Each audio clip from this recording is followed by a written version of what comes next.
Chapter 1096 Wildly Arrogant. Chapter 1096 Wildly Arrogant.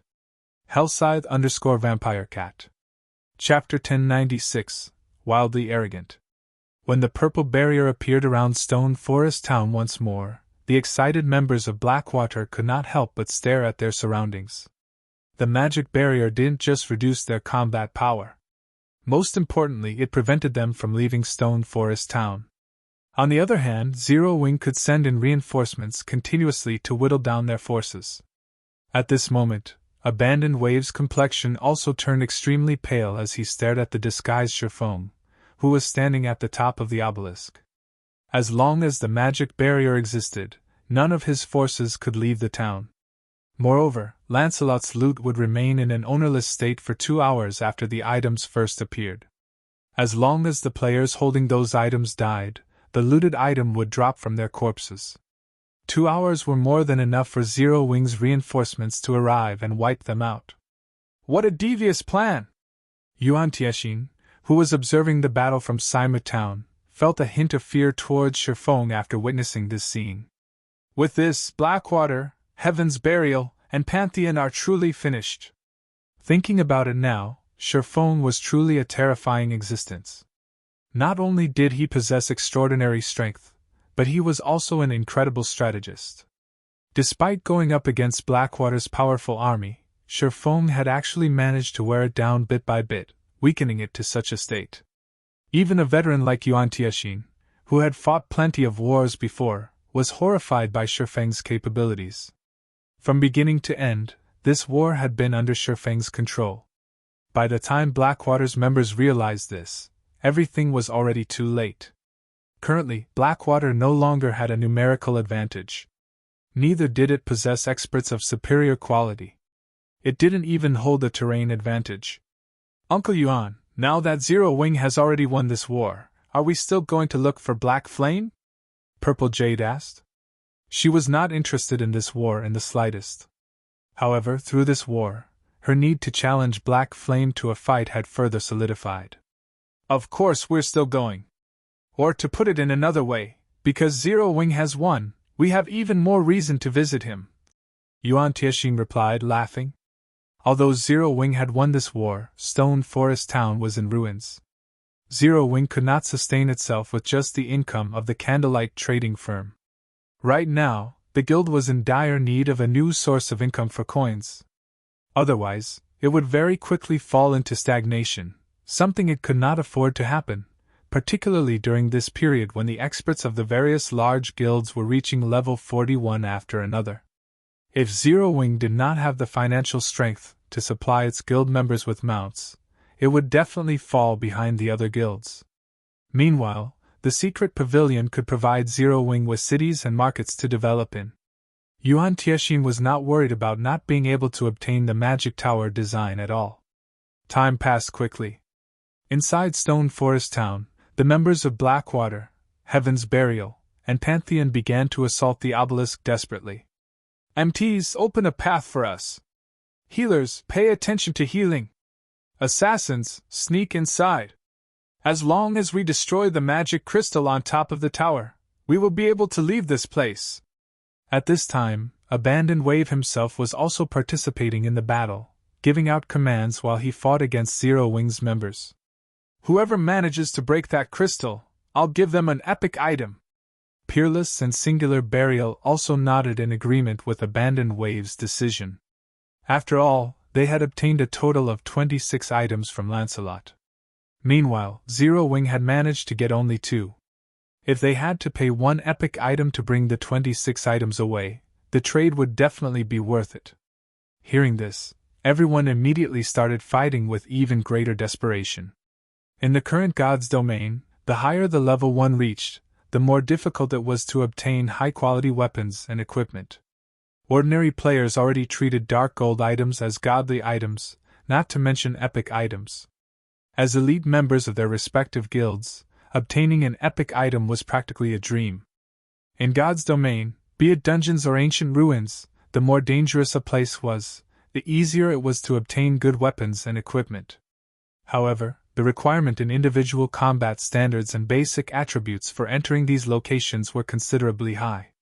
Dark gold items were not comparable to epic items. To elite players like them, an epic item could provide them with significant improvements. It was their ticket to the world of experts. The expert players present had mostly reacted in the same manner. After all, even super guilds had obtained only a limited number of epic items, which were then provided to an extremely small number of qualified apex experts. What suicidal maniacs! Even Gentle Snow felt somewhat pressured as she fought off the oncoming horde of players. The enemy was fully intent on trading blow for blow. If not for the healers providing sufficient healing, she would have long since drowned in the sea of players. However, this kind of attack method had also opened a path to the obelisk. Leading hundreds of elite players, Abandoned Wave, Peerless, and Singular Burial charged into the obelisk. The interior of the obelisk consisted of a spiraling staircase that continued all the way to the top of the structure.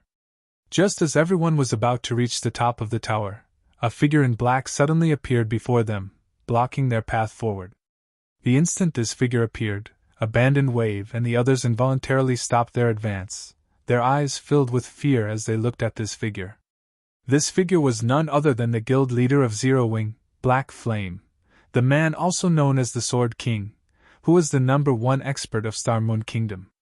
If it were before this war, everyone present would only feel some reverence towards Black Flame. They definitely would not fear him. However, after witnessing Black Flame's frightening performance in this war, even if one did not try to recall those scenes, their hearts would immediately palpitate in fear at the sight of the blue longsword in Black Flame's hand. Black Flame! Do you think you can hold off so many people just by yourself? Although Abandoned Wave similarly felt fearful, the current situation was different from before. Not only was Black Flame in a weakened state right now, but Abandoned Wave had even silenced him just a while ago. Most importantly, the staircase they were standing on provided much more space than the narrow hallway before the underground secret room. They had enough room for over a dozen players to attack Black Flame at the same time.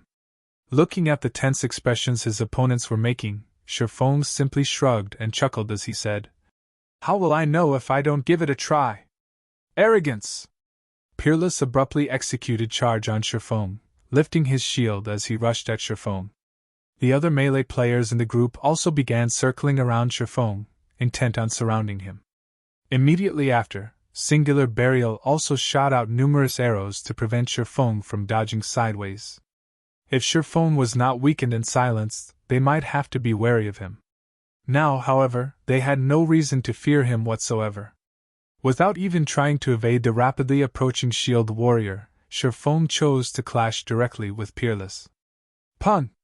Along with the sound of metal clashing, Peerless felt as if he had just collided with a truck, his body, which was as huge as a bear, involuntarily taking a few steps backward. Everyone could not help but be dumbfounded. Peerless was one of Pantheon's apex shield warriors, yet a swordsman, who was both weakened and silenced, actually forced him back. You! Peerless was inwardly dismayed as well. Others might not know how powerful Sherfeng's attack was, but Peerless knew very clearly. Unless Sherfeng possessed strength rivaling a high lord's of the same level, it was practically impossible for him to achieve such an outcome. Yet, how could a weakened player possibly have strength rivaling a high lord's of the same level?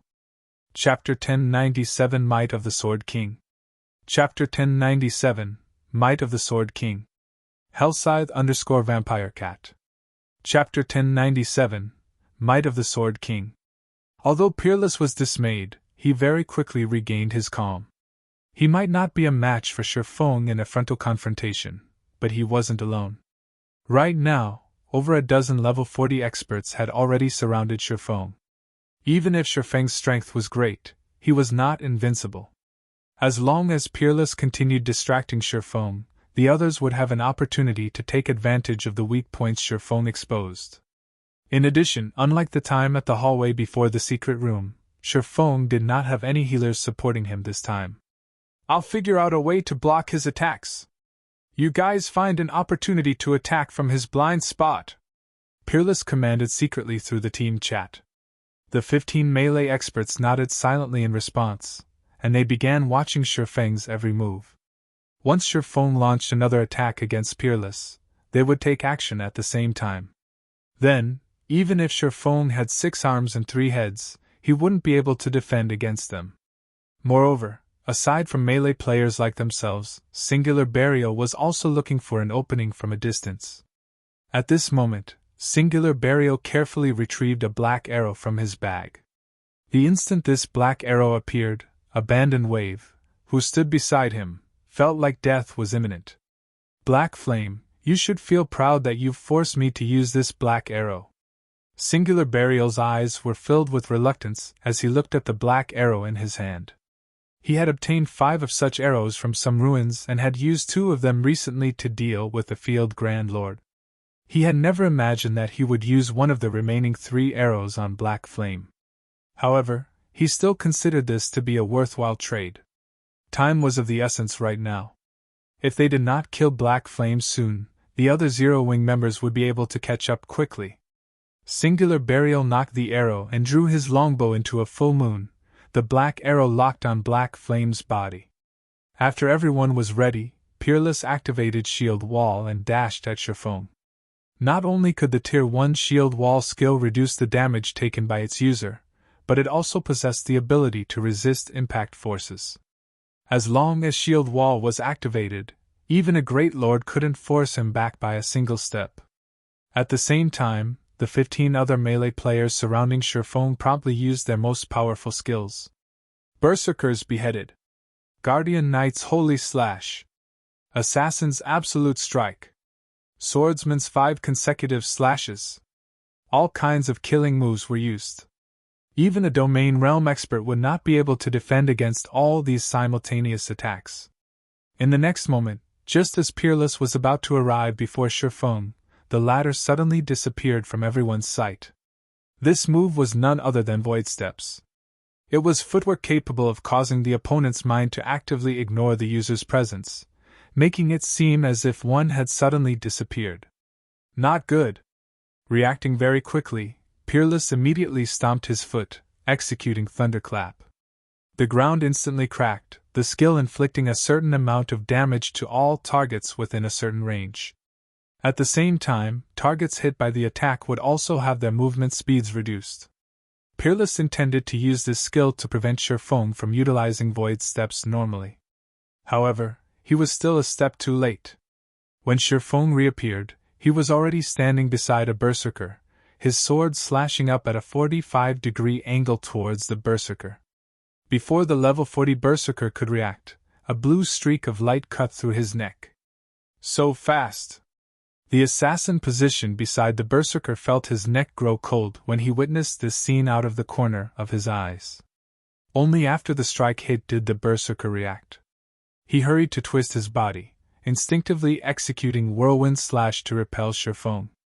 However, before the Berserker's body could start rotating, the abyssal blade in Shifeng's other hand pierced through the side of the Berserker's armor and stabbed straight into his heart. Instead of pulling the magic weapon out directly, he sliced through the front of the Berserker's chest, dealing another blow to the Berserker. Immediately after, Shifeng spun around to the Berserker's back.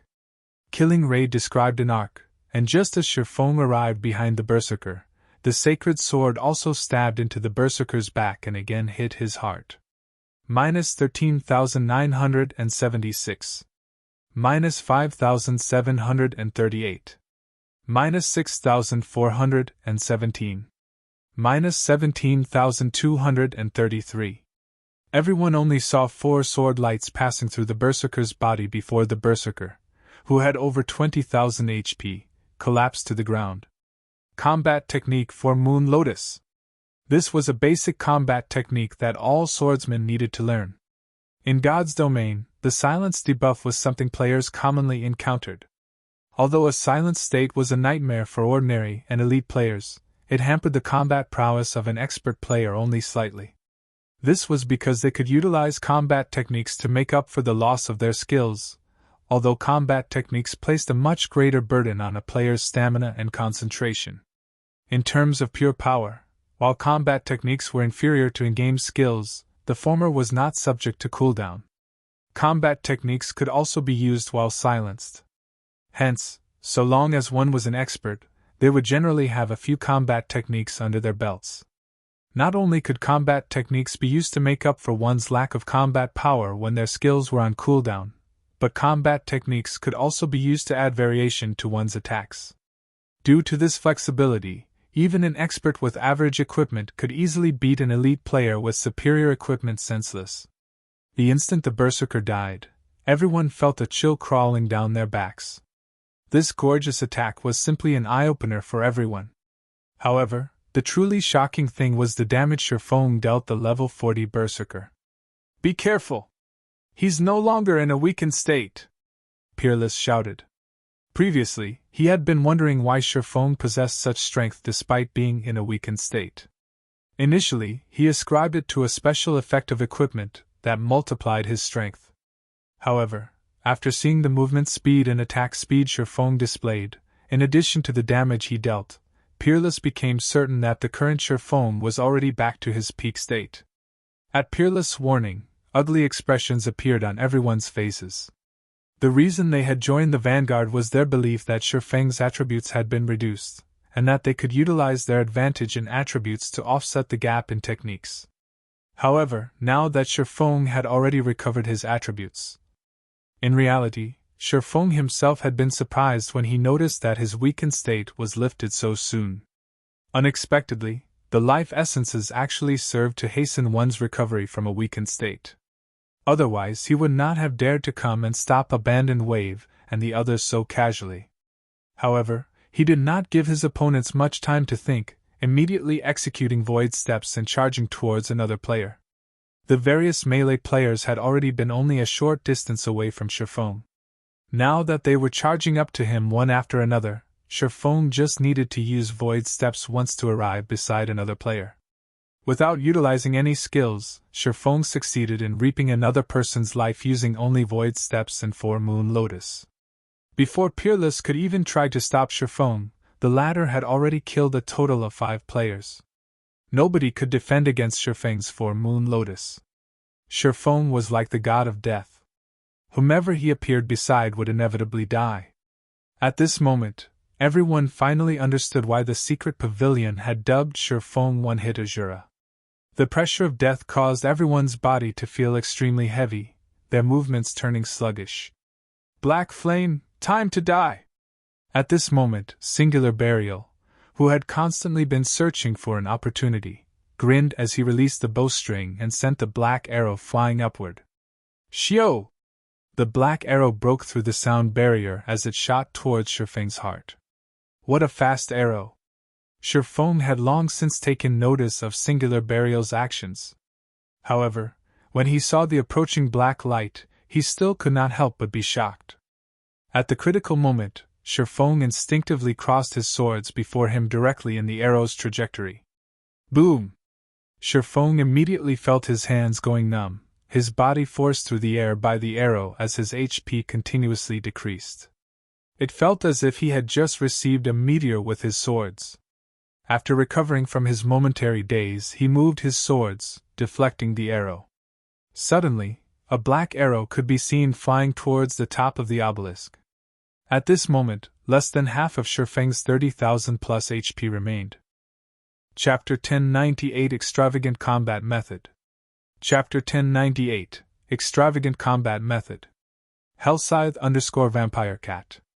Chapter 1098 Extravagant Combat Method. The black arrow shot straight upwards and stopped only after it hit the ceiling of the obelisk. The arrow then transformed into particles of light and disappeared. That was close. The sight of the arrow prompted a thought to pop into Shifeng's head. The black arrow, is it?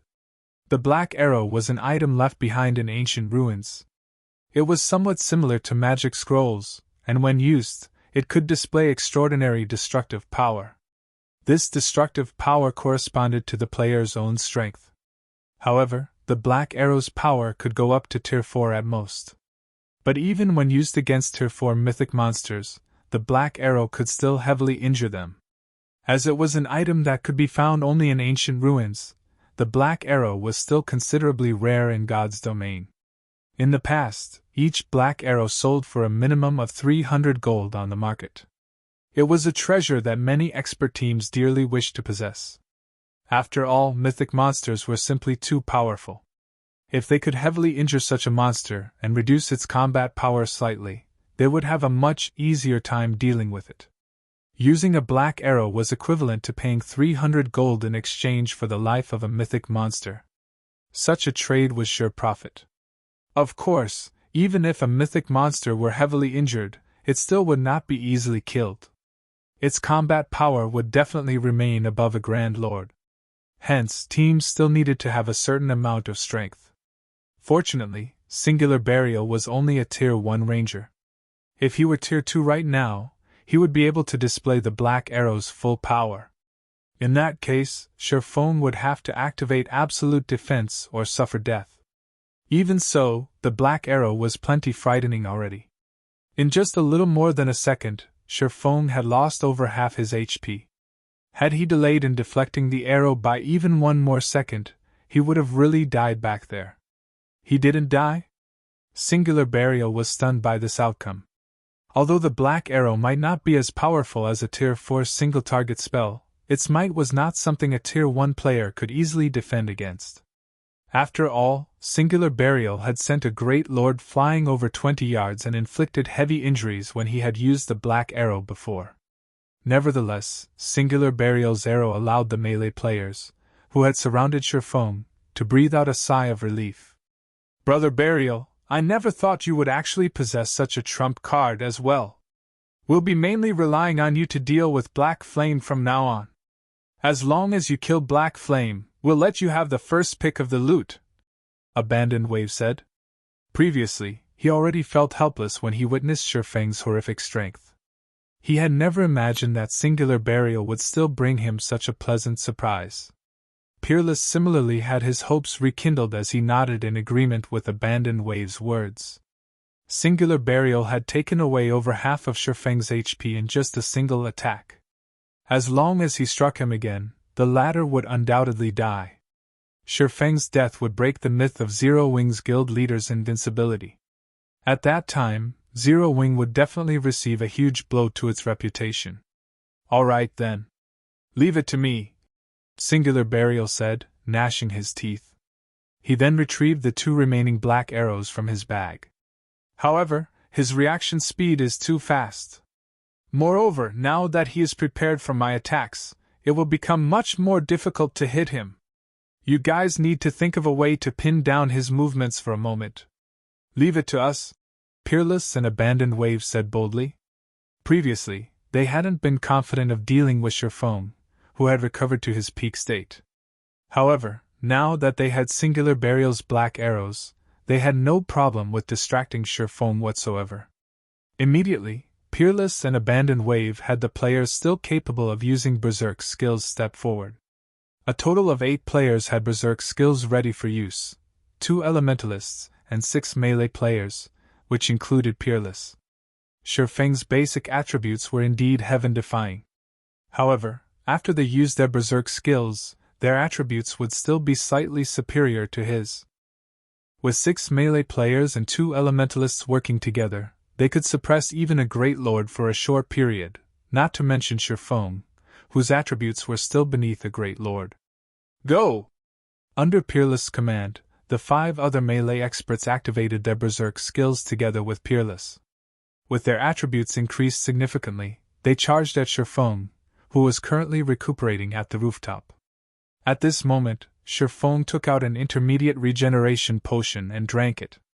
His HP instantly recovered back to 20,000, then began slowly rising bit by bit. Seeing Peerless charging at him, Sherfone promptly executed Void Steps, avoiding an entanglement with the shield warrior. This move of yours is already useless against me. Very quickly, after pinpointing Sherfang's location, Peerless used Earth Slam. The skill could place all targets within an area of 8 by 15 yards before him into a fainted state. Sherfang's Void Steps was indeed powerful. However, Peerless had also gradually gotten accustomed to the technique after seeing Sherfone using it multiple times throughout this battle. Although he was only able to catch a blurry view of the swordsman, he could more or less still perceive the direction of Shifeng's movements. In the next moment, Shifeng became visible within the range of Earth's slam. Immediately, the other 5 melee experts executed their own control skills one after another. The 2 elementalists standing at the rear also summoned ice walls to surround Shifeng completely. If Shifeng wanted to retreat, he would have to spend a moment shattering the ice walls. This brief period would be more than enough for the 5 remaining melee players to land their attacks on the swordsman. As long as even a single control skill struck Shifeng, his death would be certain. This was also one of the strong points of a game's skills. If an expert player did not possess any control removal skills or they were silenced, just a handful of elite players working together could defeat them. Right when the 5 melee players were about to reach Shifeng, they suddenly stopped moving. "What's going on with you all?" Peerless bellowed. However, Peerless suddenly felt that something was amiss when he noticed the HPs of the 5 players decreasing rapidly. He instinctively took a step back and, at that critical moment, avoided the shadow spreading on the rooftop. With a swing of his sword, Shifeng shattered the ice wall blocking his front. He then looked at Peerless, who was roughly 15 yards away from him, feeling somewhat surprised. His reactions sure are fast. The shadow on the floor was none other than the effect of the Tier 2 magic scroll Shadow Strangulation, which could bind all enemies within a 15-yard radius as well as deal 50% dark damage to them every second for 5 seconds. By the time the 5 melee experts reacted and were about to use their control removal skills, Shifeng was already unfurling another Tier 2 magic scroll, Spears of Judgment. Immediately, 36 holy spears appeared around him, each one capable of 80% holy damage with 100% strength effect. Moreover, they also ignored defense and dealt double damage to dark creatures. Shio! Shio! Shio! The 36 spears shot straight at the 5 melee players. Despite all 5 of them being experts, with the spears under Shifeng's control and fired at such a short distance, each melee player managed to block only 2 or 3 spears at most, with the remaining spears hitting their bodies. All 5 melee players transformed into particles of light and disappeared on the spot. Everyone stared, stupefied at this situation. They never thought that Shifeng would actually use magic scrolls to make up for his silenced state.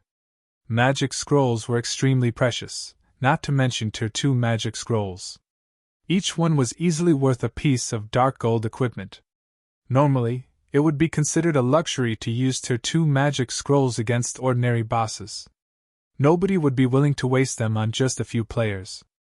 Nevertheless, Shifeng really was using them one after another. Moreover, each one was more valuable than the last. Die! At this moment, Singular Burial finally found an opportunity to attack. He immediately loosed the 2 knocked black arrows. The black arrows instantly transformed into 2 streaks of black light as they flew towards Shifeng.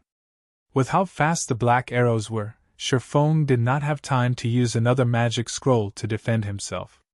Just when the arrows were less than 10 yards away from him, Shifeng began executing Sword's Orbit, surrounding himself in starlight. Pun! Pun! 2 clear sounds of metal clashing rang out. Shifeng went flying backwards by over 10 yards, his hands nearly losing their grip on his swords. His HP began rapidly decreasing as well, only stabilizing after falling to slightly below 7,000. The 2 black arrows had their trajectories forcefully altered and, as a result, simply flew by Shifeng's sides. Impossible! Isn't he still silenced? Singular Burial could not believe what he was seeing was true. Shifeng was actually still alive. Chapter 1099 Town Promotion Order. Chapter 1099 Town Promotion Order. Hellscythe_Vampire Cat. Chapter 1099 Town Promotion Order. Is he a monster? Everyone was stupefied when they saw that Shifeng survived Singular Burial's attacks. Previously, a single black arrow had reaped over half of Shifeng's HP. Yet now, despite receiving 2 black arrows, he lost less than half of his HP. All ranged players, focus fire on him. He doesn't have much HP remaining. While everyone else was frozen in shock at Shifeng's feat, Abandoned Wave quickly reacted and took out a dark gray magic scroll from his bag. Tier 2 Magic Scroll, Death's Flurry. Immediately, 8 gray blades of wind swept towards Shifeng. At this moment, the other ranged players also began launching their own attacks one after another. However, Shifeng had no intention of simply waiting for his death. Executing void steps, he disappeared before everyone once again. The incoming attacks just passed through his original position, not a single one landing on him. Damn it! He actually recovered so quickly! The corners of Abandoned Wave's eyes twitched when he saw this scene. Hurriedly, he commanded, "Everyone, form a defensive formation and advance!"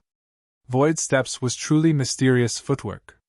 Even with how powerful Peerless was, the shield warrior could only make out a blurry figure of Shifeng if the latter was within a radius of 20 yards. Beyond that range, he could not detect the swordsman at all. As for Abandoned Wave and everyone else, not to mention 20 yards, even if Shifeng were standing within 10 yards of them and launching an attack on them, they wouldn't notice a thing. Hence, the only method to deal with this problem was to advance in a defensive circle. This way, Shifeng would have no opportunity to approach Abandoned Wave, who was inside the circle. Peerless had also immediately entered the defensive circle, fully prepared to protect Abandoned Wave. Right now, Abandoned Wave carried all of Lancelot's loot they obtained. If he died, all the loot would definitely drop. While having a single person carry all the loot was a risky move, having multiple people carry them would give Zero Wing an easier chance to target them, and make it more difficult to protect the loot. Anyhow, Abandoned Wave himself was a level 40 assassin. In terms of combat standards, he was also a considerably powerful expert. As long as he entered stealth, he could easily escape detection. Faced with Abandoned Wave and the others' slowly advancing defensive formation, Shifeng would appear sporadically before players standing at the outer edge, reaping a life before disappearing again. If he had enough time, he would even kill 2 players. What a tough turtle shell! Shifeng was rendered speechless by his opponent's actions. He had already used up all the AoE attack magic scrolls he had on hand. There were only a few single-target attack and control magic scrolls left, not enough to affect the overall battle at all. However, if he tried jumping over, they would definitely discover him while he was in the air. Players in midair could not change their movement trajectory. They would be sitting ducks. However, if he was greedy and went for more kills each time, he would very quickly lose his life under a barrage of attacks. After all, his opponents were not ordinary players. They coordinated well with each other, and their attacks were also very accurate. Moreover, he normally couldn't finish off a player with just 1 or 2 moves without executing a combat technique. Having no other choice, he could only chip away at the formation. As the number of players dwindled, Blackwater's members fell into an endless panic. Those standing at the outer layer of the defensive circle, in particular, were trembling with fear, dreading becoming the next sacrifice. Shifeng was simply too fast. Not only were his appearances sudden, but even his attacks were impossible to detect. Moreover, by the time they began launching their counterattacks, Shifeng had long since disappeared. Yet they also weren't allowed to give chase. These guild elites and experts finally came to understand what an expert really was. Compared to Shifeng, those experts that boasted the ability to go up against 10 or 100 opponents by themselves were simply weaklings. If faced against those kinds of experts, Blackwater's members could still put up a modicum of resistance. Shifeng, however, instilled so much fear into their group of several hundred players that they did not even dare to move. Moreover, when he was attacking them, the only thing they could do was await their impending doom. Time passed by quickly. Due to the defensive formation, Abandoned Wave and the others advanced at a crawl. Consequently, Shifeng managed to gradually whittle the team of several hundred players down to just 100 or so. Right now, however, the group was only 100 yards away from the ceiling crystal ball. Upon seeing the gigantic crystal at the peak of the tower, everyone with Abandoned Wave revealed expressions of joy and relief. As long as they shattered the crystal ball, the barrier surrounding the town would disappear once again. They could then find a hiding place, and used their return scrolls instead of just quietly waiting for their deaths here. Good! We're close enough. All assassins and rangers, charge forward and destroy the crystal. Everyone else, continue advancing in the defensive formation. Abandoned Wave, who had been in stealth all this time, commanded softly. Previously, they had been too far away from the crystal ball. Sherfone would have wiped them out long before anyone could even enter within attack range of the crystal ball. Now that only 100 yards separated them from the crystal ball, if Sherfone stayed back to try to target Abandoned Wave, the crystal ball would undoubtedly be destroyed. However, if he chose to target those assassins and rangers instead, those in the defensive formation could speed up their advance. Abandoned Wave could even use the opportunity to sneak away himself. Currently, Zero Wing's members had already surrounded the obelisk. If not for the other members of Blackwater incessantly trying to charge into the obelisk, the other Zero Wing members would have long since rushed up here. Immediately, over a dozen assassins and rangers raced madly for the crystal ball. Having no other choice, Sherfone could only chase these players. Fortunately, the path towards the crystal ball was not very wide. Before the assassins and rangers even entered within 40 yards of the crystal ball, Sherfone had already disposed of them all. However, this situation also allowed Abandoned Wave and the others to advance a significant distance. Right now, the group was only 60 yards away from the crystal ball. We won! At this moment, Abandoned Wave was ecstatic. Although they were still 60 yards away, ranged players had an attack range of 40 yards. Hence, realistically, they only needed to cross another 20 yards. There was no way Sherfone could wipe out their team of nearly 100 elite and expert players before they crossed these 20 yards. As long as the magic barrier was gone, Abandoned Wave could immediately bring the loot back to Starmoon City. Although he had suffered massive losses in this war, the loot from Lancelot should offset a considerable amount of his losses. Previously, he had browsed through the items they obtained. Several among them would be of massive help to a guild's development. At the very least, Blackwater would be much better off than Zero Wing. After all, the latter had lost Stone Forest Town. However, just as Abandoned Wave was jubilating, Divine Swords suddenly began raining down on his group, damage of over -10,000 appearing above everyone's heads. This move was none other than Sherfang's Skywheel Sword, a skill capable of sealing all enemies within a 20-yard radius for 4 seconds. As a result of this attack, Abandoned Wave was also revealed. At this moment, Abandoned Wave stared at Sherfone, who stood 40 yards away from the crystal ball, in shock. Impossible! How can he use skills again? 10 minutes shouldn't have passed yet. Abandoned Wave was filled with confusion. Peerless and Singular Burial were similarly dumbfounded at this situation. However, Sherfone did not give them much time to react. He immediately raised Killing Ray and executed Lightning Edge. Although Abandoned Wave was correct in that less than 10 minutes had passed since Sherfone was silenced, he had forgotten that players had their own natural resistances. Sherfang's magic resistance could give even magical class NPCs a headache. Magical resistance not only reduced the magic damage players received but also weakened the side effects of magic.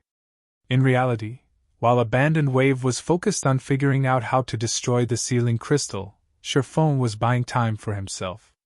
In the end, Sherfone made it at the last moment. One wave came after another, countless lightning bolts devouring everyone.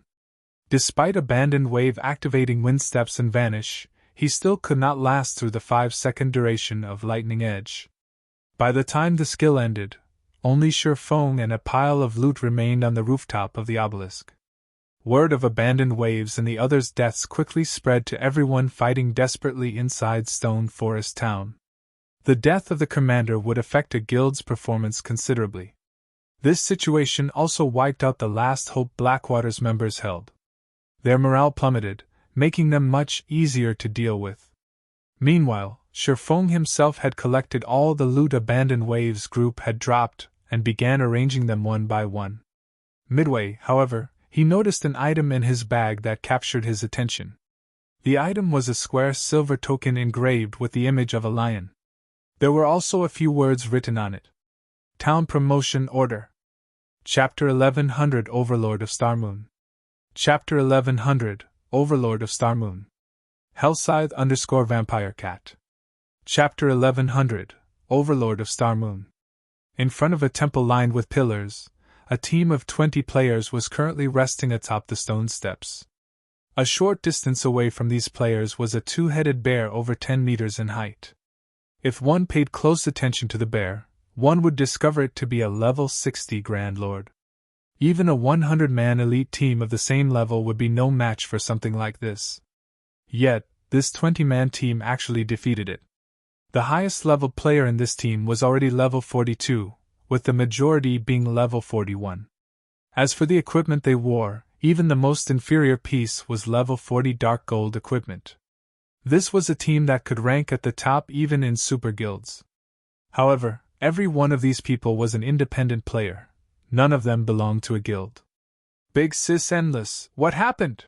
A level 41 female cleric asked when she noticed a surprised expression suddenly appearing on Ling Jingshuan's face. It's nothing. I just read an interesting message, that's all. Ling Jingxian replied, smiling. An interesting message? What is it? The female cleric could not help but ask curiously. Very few things could catch the interest of Ling Jingxian. Generally, anything that could do so was a considerably amazing matter. Blackwater has just been annihilated by Zero Wing. Most likely news of this matter will quickly spread throughout God's domain, Ling Jingxian answered. The way she spoke made it seem as if this matter was none of her business. Annihilated? At this time, a level 42 Guardian Knight carrying a snow-white round shield on his back joined in on the conversation. Surprised, he continued, There must be a mistake, right? I heard that the Blackwater Guild is considerably powerful. It even has the Blackwater Corporation backing it. How can it possibly lose so miserably? The term, annihilated, was very rarely used for guild wars. After all, with so many players participating in the war, not to mention annihilation, even trying to wipe out 70% or 80% of the enemy's forces was an extremely difficult proposition. Meanwhile, annihilated was generally used only when more than 95% of a belligerent's forces had been eliminated. In order to obtain such an outcome, one of the two sides in the conflict usually had to be many times stronger than the other. Shaking her head, Ling Jingxian asserted, Blackwater has indeed suffered total annihilation. And it was not only Blackwater but also the armies dispatched by Heaven's Burial and Pantheon. Not a single player from those three guilds managed to leave Stone Forest Town alive. Upon hearing Ling Jingshuan's words, everyone on the team was stupefied. As Blackwater was merely an upstart guild, annihilation was certainly a possibility. However, what about Pantheon? That was a super guild. When had it ever suffered annihilation? Just how powerful is Zero Wing? They are simply too amazing. Even other super guilds have never managed to annihilate Pantheon's armies. Just how did Zero Wing manage to do it? With this, Zero Wing is set for life. They will definitely cause a storm in God's domain. However, I'm guessing that Pantheon won't take this lying down. After all, Zero Wing has used them as a stepping stone. Pantheon definitely will not let Zero Wing off the hook in the future. I wonder what rank Zero Wing will get during this year's Virtual Gaming Guild annual evaluation? It is very likely that Zero Wing will be evaluated as a first-rate guild. However, after this incident, I can't say for sure. I heard that 2 super first-rate guilds have been going downhill recently. They might even get replaced at this rate. I don't think it will be possible for Zero Wing to become a super first-rate guild. However, its position in this year's top 5 rookie guilds should be secure. Right, Endless, seeing as you are paying such close attention to Zero Wing, do you have a friend in Zero Wing, perhaps? Although everyone present was an independent player, their understanding of the inner workings of the virtual gaming world was not one bit lacking in comparison to that of members of large guilds. They knew just how powerful super guilds were. It was truly rare to see an upstart guild capable of such results. Friend? After giving the question some thought, Ling Jingxian answered seriously. Something like that. In any case, I am certainly concerned about Zero Wing. Due to Abandoned Wave's defeat, the entire Blackwater Guild was in an uproar. Even the upper echelon of the Blackwater Corporation had asked for her to attend a meeting to plan how to quickly redeem this humiliation in the near term. After all, this was the Blackwater Guild's first major war. It would have been fine if they had merely suffered defeat. The crucial point was that they had been annihilated. Even if they managed to destroy Stone Forest Town and inflicted immense damages on Zero Wing, this was still not an outcome to be proud of. In the public's view, the only reason for Blackwater's destruction of Stone Forest Town was its inability to obtain the town for itself. Apocalypse Empire, the Imperial Capital's Dragon Phoenix Pavilion's residence. They wiped out Blackwater? Phoenix Rain felt somewhat skeptical when she read the message she just received. Zero Wing's opponents this time had included 200,000 monsters, over 100,000 Blackwater Elite members, 50,000 Heaven's Burial Elite members, and 3 core legions of Pantheon, one of which was even the famous Red Jade Legion. In the end, however, Zero Wing still managed to come out on top. No matter how she looked at it, this outcome was somewhat unrealistic. For Zero Wing to have achieved precisely this result was simply unbelievable. Big Sis Rain, should we still make a visit to White River City? Blue Phoenix asked. The competition for Thunder Island this time was considerably intense. Let alone the power of just the Phoenix Pavilion, even if they used the full power of the Dragon Phoenix Pavilion, their chances of obtaining the rights to the island would still be slim. Moreover, compared to the Town of Beginnings, which they controlled, Thunder Island was much more important.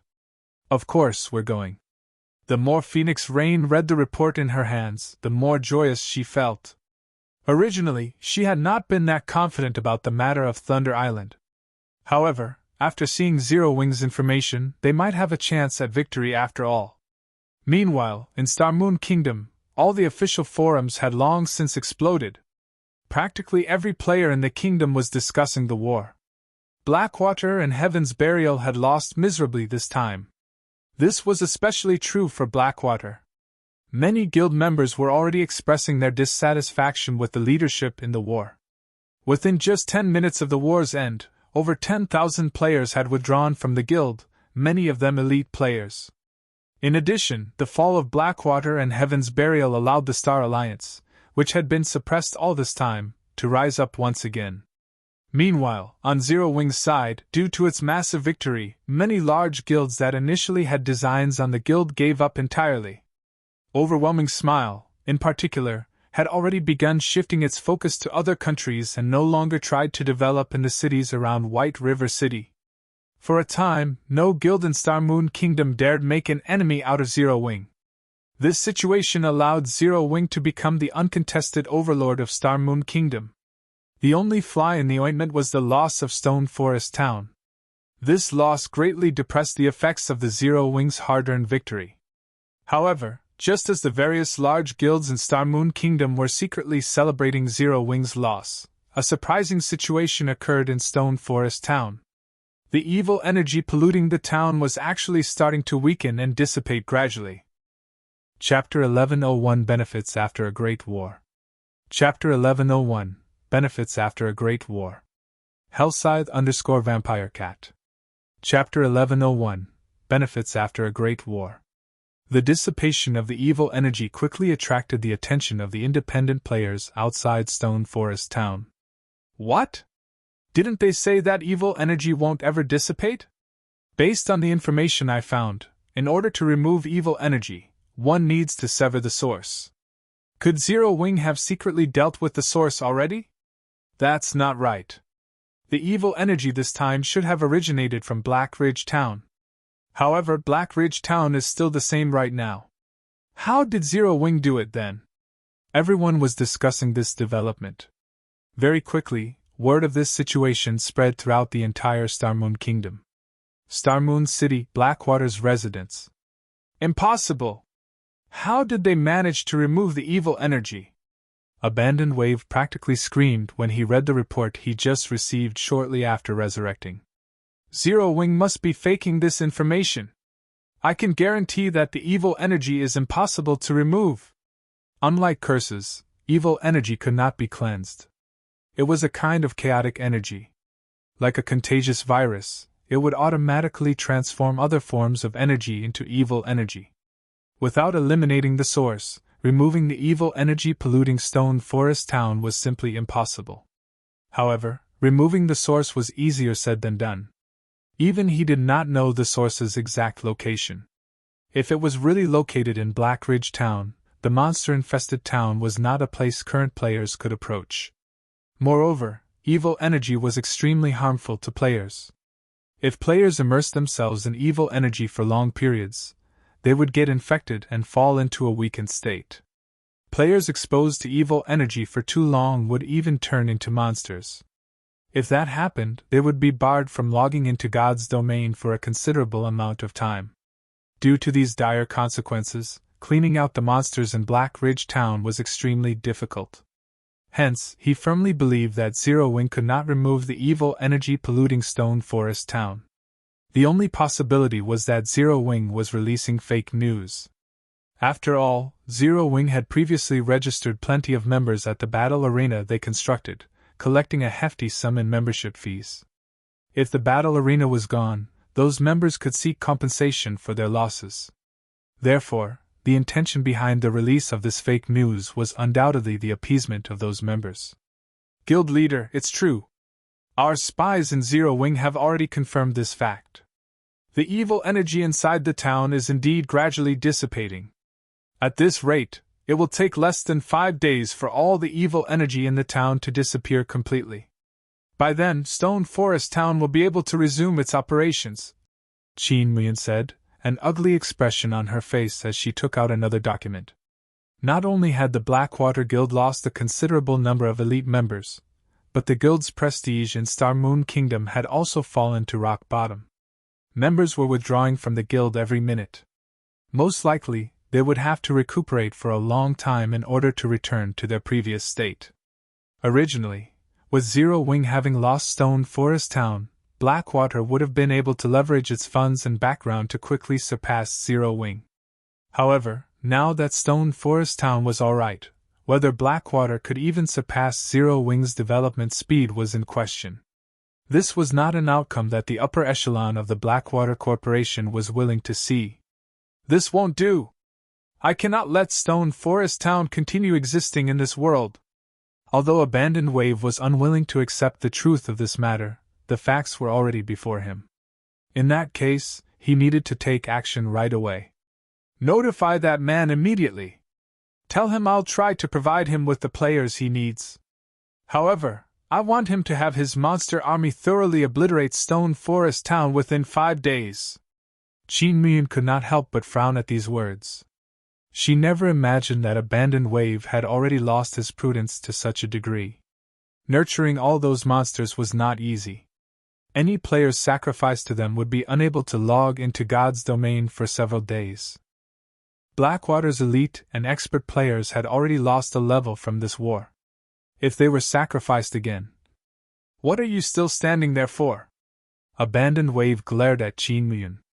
Don't forget that I am still the guild leader right now. Helpless to do anything about the situation, Qin Muyan had no choice but to contact the bandaged man. Black Flame! Just you wait! This time, I will definitely make you pay a heavy price. Abandoned Wave laughed coldly as he looked out his window, his eyes staring in Stone Forest Town's direction. Inside Stone Forest Town, Zero Wing had also begun cleaning up the battlefield. This war had been considerably intense. Over half of Stone Forest Town's buildings lay in ruins. The guild residence was an irreparable mess. Even the battle arena had received significant damages and would take a considerable sum of money to repair. However, their gains far exceeded their losses. Although the army of 200,000 monsters had not dropped any weapons or equipment, they had dropped plenty of monster materials. The drops from Lord rank monsters were rare materials that could be used to make weapons and equipment. In addition, monsters at the chieftain rank or above had a fixed chance of dropping a kind of gray crystal called the Evil Energy Crystal. To ordinary players, this item would be garbage that they would sell to NPC merchants for spare change. However, Sherfone knew the real use of the Evil Energy Crystals. This was something a master forger had discovered in the past. If one added evil energy crystals or magic crystals during the forging of weapons or equipment, there was a certain probability these crystals would give rise to magic patterns on the items produced. However, the enhancement effect was random. The enhancement might be to the item's basic attributes, its attack power or defense, or even its hidden attributes or additional skills. Hence, the evil energy crystal was highly sought after by forgers in the past. In Shifeng's previous life, there was even a case where a dark gold weapon produced using evil energy crystals received attributes nearly rivaling that of epic weapons. Compared to epic items, dark gold items were much easier to produce. Hence, in the past, a single evil energy crystal could easily sell for 10 gold coins. Even at this price, obtaining one was extremely difficult because after reaching the mid-late stage of the game, many players no longer equipped the weapons and equipment they got from monsters. Instead, they would use items tailor-made for them by forgers. Players would naturally hope that the weapons and equipment produced would be strong. Consequently, players swarmed to whichever kingdom the evil god's temple appeared in. Meanwhile, among the 200,000 monsters that assaulted Stone Forest Town, many were at chieftain rank or above. As a result, Zero Wing raked in a hefty profit, gathering 2,428 evil energy crystals in all. That was 24,280 gold coins at the very least. After including the other materials dropped by the monsters, they had earned more than enough money to repair Stone Forest Town. Not to mention, even after taking into account the weapons and equipment Zero Wing's members lost in the war, they had netted an additional 114,633 pieces of weapons and equipment from the combined army of Blackwater, Heaven's Burial, and Pantheon. The most inferior items were level 35 bronze equipment with even level 40 dark gold equipment in the mix. Even after giving out spoils as compensation and rewards to guild members, the amount left was still staggering. After Shifeng read the statistics reports Aqua Rose and Gentle Snow gave him, he fell into a daze for a long time. Although he had experienced plenty of large wars in the past, none of them had been as profitable as this one. Guild leader, people from the secret pavilion are asking to meet you. Chapter 1102 Constructing a Holy Land. Chapter 1102 Constructing a Holy Land. Hellscythe_Vampire Cat. Chapter 1102 Constructing a Holy Land. They're looking for me? Shifeng could not help but recall the offer Yuan Tianxin had made him before. He then continued, "Have them wait at Candlelight's main headquarters for now. I'll head over shortly." This war had damaged Stone Forest Town beyond recognition. Most likely, the town would not be able to resume normal operations for a considerable amount of time. In other words, Zero Wing would lose a major source of income. Meanwhile, reconstruction would cost a lot of coins. However, selling the evil energy crystals would undoubtedly be a very foolish move. Moreover, the function of the crystals was still unknown to everyone but himself.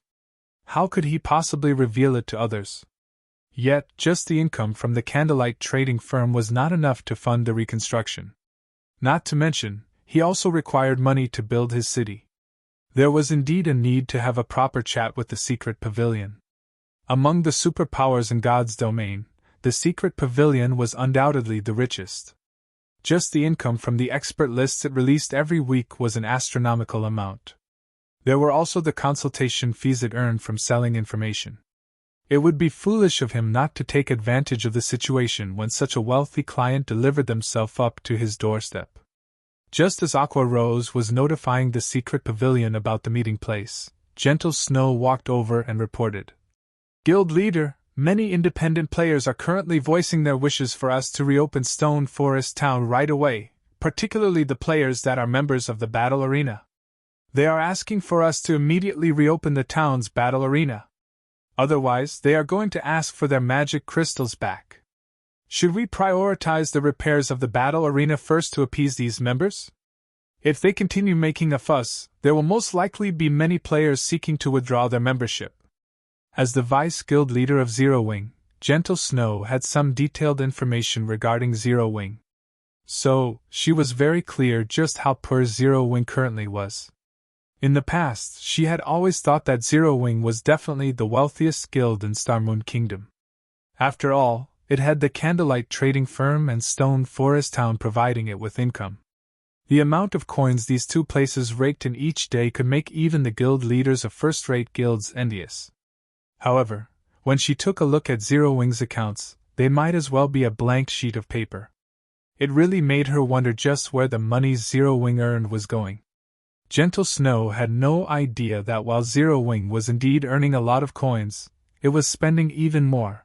The expenditure of gold coins was in the tens of thousands. Are they in such a hurry? After giving the situation some thought, Shifeng chuckled and said, All right then. Tell them that they may withdraw if they want to. However, once the town is reconstructed, the membership fee for the battle arena will be increased to 1,200 magic crystals. Moreover, rental for the combat rooms will be doubled. If they wish to withdraw their membership, I very much welcome them to do so. This, Gentle Snow could not help but stare at Shifeng, stunned. They would practically be chasing away their customers if they did so. Previously, the membership they charged was already out of reach for most independent players. Only a fool would be willing to pay 1,200 magic crystals. Not to mention, if they doubled the rent of the combat rooms, it might even affect business at the battle arena. Relax. Just tell them as is. Shifeng waved his hand, not bothering with additional explanations. Previously, he had focused on running Stone Forest Town as a small town that even ordinary players could enjoy. Now, however, he had changed his mind. He intended to turn Stone Forest Town into a holy land for PvP. Now that there were 3 magic towers in Stone Forest Town, the ambient mana density was much higher than before. Just the cost of maintaining the 3 towers was extremely high. Retaining the current prices was simply impossible if Zero Wing wished to keep the 3 towers in operation. Most importantly, he now had a town promotion order in his hands. Shifeng never dreamed that Lancelot would actually drop such an item. Although this town promotion order was only secret silver rank, it was enough to promote a basic town directly into an intermediate town. This was a treasure that many guilds dreamed of obtaining. No guild would be willing to trade it away even for 20 epic items. Getting a town promoted was a challenging proposition in God's domain. It was also very time-consuming. Any slight instability or security problem might cause several days' worth of effort to go to waste. With the town promotion order, however, Shifeng would be able to promote Stone Forest Town into an intermediate town, bypassing the NPC population requirement altogether. He would also be able to hire up to 2,000 NPC guards. At the same time, he could construct real defensive structures instead of basic ones like the defense turret. The size of the town would also increase by multiple times. With this, Stone Forest Town would be able to accommodate many more players instead of having players squeeze against each other as they walked through the streets. A larger town would definitely attract more players. He was not worried about losing visitors at all. Once Stone Forest Town was promoted, he could also level up all the structures inside it, expanding them significantly. Take the battle arena for example. Currently, it was only a 5-story building. Once the town was promoted, however, the battle arena could have up to 8 floors. After including the underground level, the battle arena would have 9 floors in total. With this, the number of customers they could receive each day would increase substantially. By then, Stone Forest Town would become a true money-making machine. However, there was a prerequisite to all of this. And that was money. Moreover, it had to be a considerable sum. Upon hearing Shifeng's response, Gentle Snow helplessly informed everyone of the new rules in Stone Forest Town. As for Shifeng himself, he used the return scroll to travel to White River City. The new rules immediately enraged many independent players. Zero Wing is simply going overboard.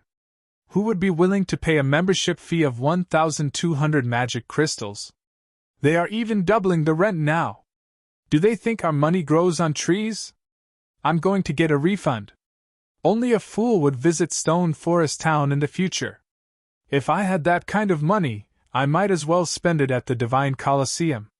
The spies Blackwater planted in Stone Forest Town began making a ruckus over the new rules, though many independent players did find their words reasonable. Although the mana density in Stone Forest Town had indeed increased slightly and would be beneficial for improving their strength, the new prices were simply beyond the reach of ordinary players. Even elite players would not be able to afford to train in the battle arena for long periods. For a time, many battle arena members requested refunds, feeling that Zero Wing was trying to cheat them out of their money. While Aqua Rose and Gentle Snow were grappling with this matter, Sherfone was seated on a sofa inside a VIP room on the second floor of White River City's Adventurers Association, leisurely browsing through the designs of intermediate towns. Players had many templates of intermediate towns to choose from, and each template had their strong points. Likewise, different templates had different prices. Some templates were more suited to economic development through NPCs. Such templates allowed the town's popularity to increase much more rapidly. Similarly, there were templates geared towards economic development through players. In addition, some templates facilitated the hiring of powerful NPC guards. In any case, many kinds of templates were available depending on the kind of a town that players wished to construct. Unlike capturing a town, promoting a town cost much less. Moreover, as Sherfone was using a promotion order, the expense was even lower. He only needed to spend 3,000 gold to promote Stone Forest Town to intermediate town status. After applying his identity as a city protector, he would receive a 20% discount, and need to pay only 2,400 gold in total. This savings freed up more money, which would allow him to choose better templates. Sure enough, the templates available here are quite inferior when compared to the one dropped by Lancelot. Taking a careful look, Sherfone noticed some templates that were only made available to him due to his city protector title. Even so, none of them could match the town design dropped by Lancelot. Sherfone then turned to the NPC beauty standing at his side and took out an ancient design from his bag. Softly, he asked, "If I wish to use this design here, how much will it cost?" Chapter 1103 Grandmaster Design. Chapter 1103 Grandmaster Design. Hellscythe_Fluffy Goblin. Chapter 1103 Grandmaster Design. Taking a look at the design Sherfone revealed, the NPC beauty's eyes widened as the design demanded her full attention. Only after some time did she open her mouth and say, "Lord Protector, the quality of these construction materials and level of skill required are extremely high for this design. I cannot provide an immediate answer. I will have to ask the association leader to appraise the design. Would my lord be willing to wait here for a short moment? Even you can't give an exact price?" Sherfone asked the female senior administrator. This was the first time he had encountered such a situation. In the Adventurers Association, NPCs were categorized into ordinary staff member, administrator, senior administrator, vice association master, and association master, each catering to adventurers from 1-star to 5-star status. Anyone capable of becoming a senior administrator even had the insight and knowledge to rival NPC lifestyle masters. Although this design is tattered, I am certain that a Grandmaster produced it. A Grandmaster's town design is outside of the scope of my appraising abilities. In our branch, only the association master can appraise this," the senior administrator explained, smiling bitterly. "All right, let the association master appraise it then." Sherfone nodded. When promoting a town in God's domain, choosing the design was only one part of the process, while using the design to construct the town was another. The promotion process was not as simple as capturing a basic town. One could say that a town only truly began its operation after becoming an intermediate town. The Adventurers Association normally provided players with many template designs to choose from, their prices usually ranging from 1,000 to 3,000 gold. The Adventurers Association would only offer several master designs to someone who enjoyed the status of a 4-star adventurer, such as himself. These templates could cost anywhere from 4,000 to 5,000 gold. Master designs were roughly 15% better than those of normal designs. Although 15% seemed like a small difference, it would be massively effective in an intermediate town. For example, when that bonus was used to increase the town's popularity among NPCs, a town which could originally gain 100 popularity points each day would gain 115 points with a master design. Normally, a lot of manpower and resources were required to gain that additional 15 points. In addition, master designs attracted more quests and events that would raise the town's popularity, allowing the town to reach the next rank far more quickly. Of course, players could opt to produce their own town designs. Only, the majority of players' designs wouldn't come close to the Adventurers Association's ordinary templates.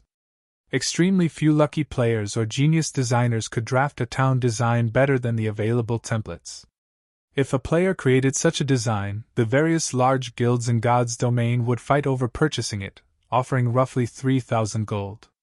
If the design reached the master standard, the minimum price would be 5,000 gold. However, extremely few players could create designs of such standards. These people were even rarer than master forgers. Among the 28 items Lancelot had dropped, 20 were epic materials. Of the remaining 8, 3 were epic weapons and pieces of equipment, a cloth armor headdress, a staff, and a pair of plate armor bracers. The bracers were the best among them in Shifeng's opinion. Angry Tyrant, plate armor, bracers, epic rank. Level 40, level 100. Equipment requirement, strength 1200. Defense plus 755, level 40. Strength plus 60, agility plus 32, endurance plus 35. Ignore levels plus 5. Ignore 20% of the target's defense. Increase the effective strength by 15%. Additional passive skill 1 dash. Blood Frenzy. When the wielder's HP falls below 50%, strength increases by 20%, attack speed increases by 30%, and damage received increases by 20%. Additional passive skill 2 dash. Angry Blow. When attacking, there is a certain chance to increase strength by 100%. The bracers were a collection of violence. The increase to the effective strength, in particular, was rare even on epic weapons and equipment. Without hesitation, Shifeng took the bracers for himself. With this, he had a total of 5 epic items and 1 fragmented legendary item on his person. After including the level 50 magic light set equipment, his strength was even higher than a tier 2 berserker of the same level.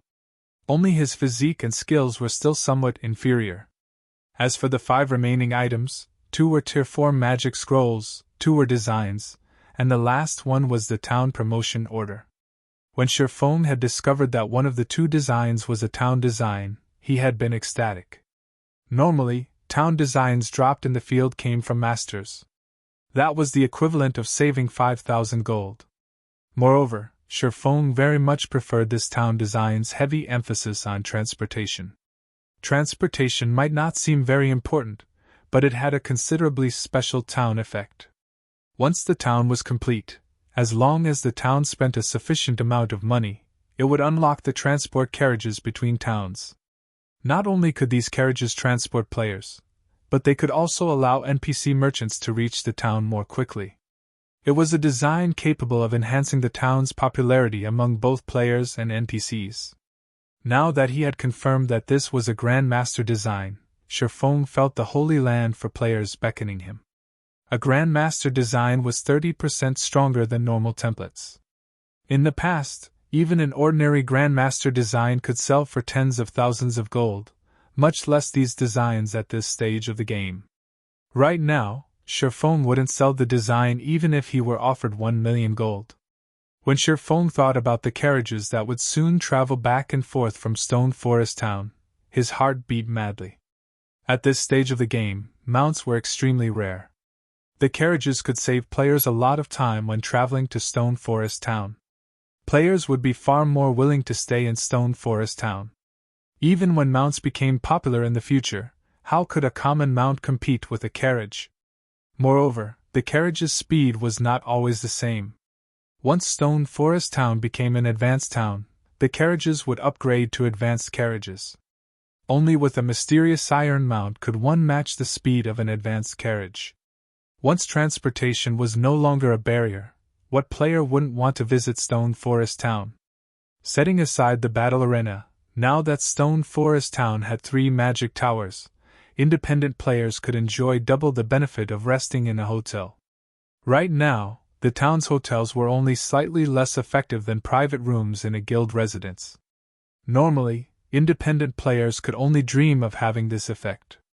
With these 3 major conditions, Stone Forest Town would undoubtedly become a holy land for players. After Sherphone waited in the room for a short while, the NPC administrator returned to the room with his town design. Lord Protector, our association master has appraised your design and confirmed it to be a Grandmaster design. However, as the requirements for this Grandmaster design are extremely high, the construction fee will be many times more expensive than usual. Including all of the required materials, it will cost 30,000 gold. Moreover, this price cannot be discounted. May I know if Lord Protector still wishes to use this design to construct your town? 30,000 gold? Sherphone frowned. He had thought the price might be quite high, but he hadn't expected it to be this high. That was 30,000 gold. He could build 5 towns with a master design with that kind of money. Chapter 1104 Intermediate Town. Chapter 1104 Intermediate Town. Hellscythe _ Fluffy Goblin. Chapter 1104 Intermediate Town. Sherphone felt his head ache when he heard the administrator's price. In reality, this was considered cheap. An intermediate town shouldn't have appeared at this stage of the game. In the past, the first intermediate town had only appeared after mainstream players had reached level 60. During that time, Tier 2 expert players were commonplace. Right now, however, mainstream players weren't even level 40. Guild mainstream players could earn money far more quickly at level 60 than level 40. Following which, Sherphone gave up on constructing his town and stored his Grandmaster town design before leaving the VIP room. Town reconstruction was only one of the benefits of an intermediate town. Reconstructing the town was not necessary to reopen it to the public. Currently, Sherphone lacked coins. Hence, he could set this matter aside for now. In any case, Stone Forest Town had already been successfully promoted to an intermediate town. The Grandmaster design wasn't going anywhere. He could simply operate Stone Forest Town as usual. It would not be too late to reconstruct the town after a few more days of earning money. In the Candlelight Trading Firm's second-floor lounge, Yuan Tianxin and Purple Jade both sat quietly inside the lounge. Uncle Yuan, I'm afraid that we'll have trouble completing this trade. For some reason, the evil energy in Stone Forest Town is gradually dissipating. It is only a matter of time before Stone Forest Town recovers. Zero Wing won't be interested in our conditions, Purple Jade said after she finished reading the information the secret pavilion had sent her.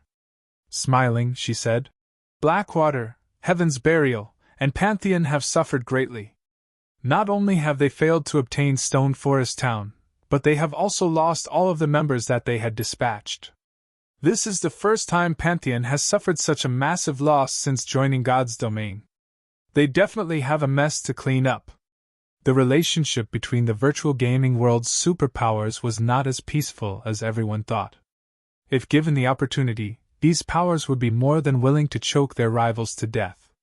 After all, every game's resources were finite. If they had one less competitor, they could claim far more resources for themselves. Pantheon had lost 1 trump card legion and 2 core legions in this war. That was a total of 3,000 experts. This would be a significant blow to any super guild. The loss of the trump card legion was particularly severe.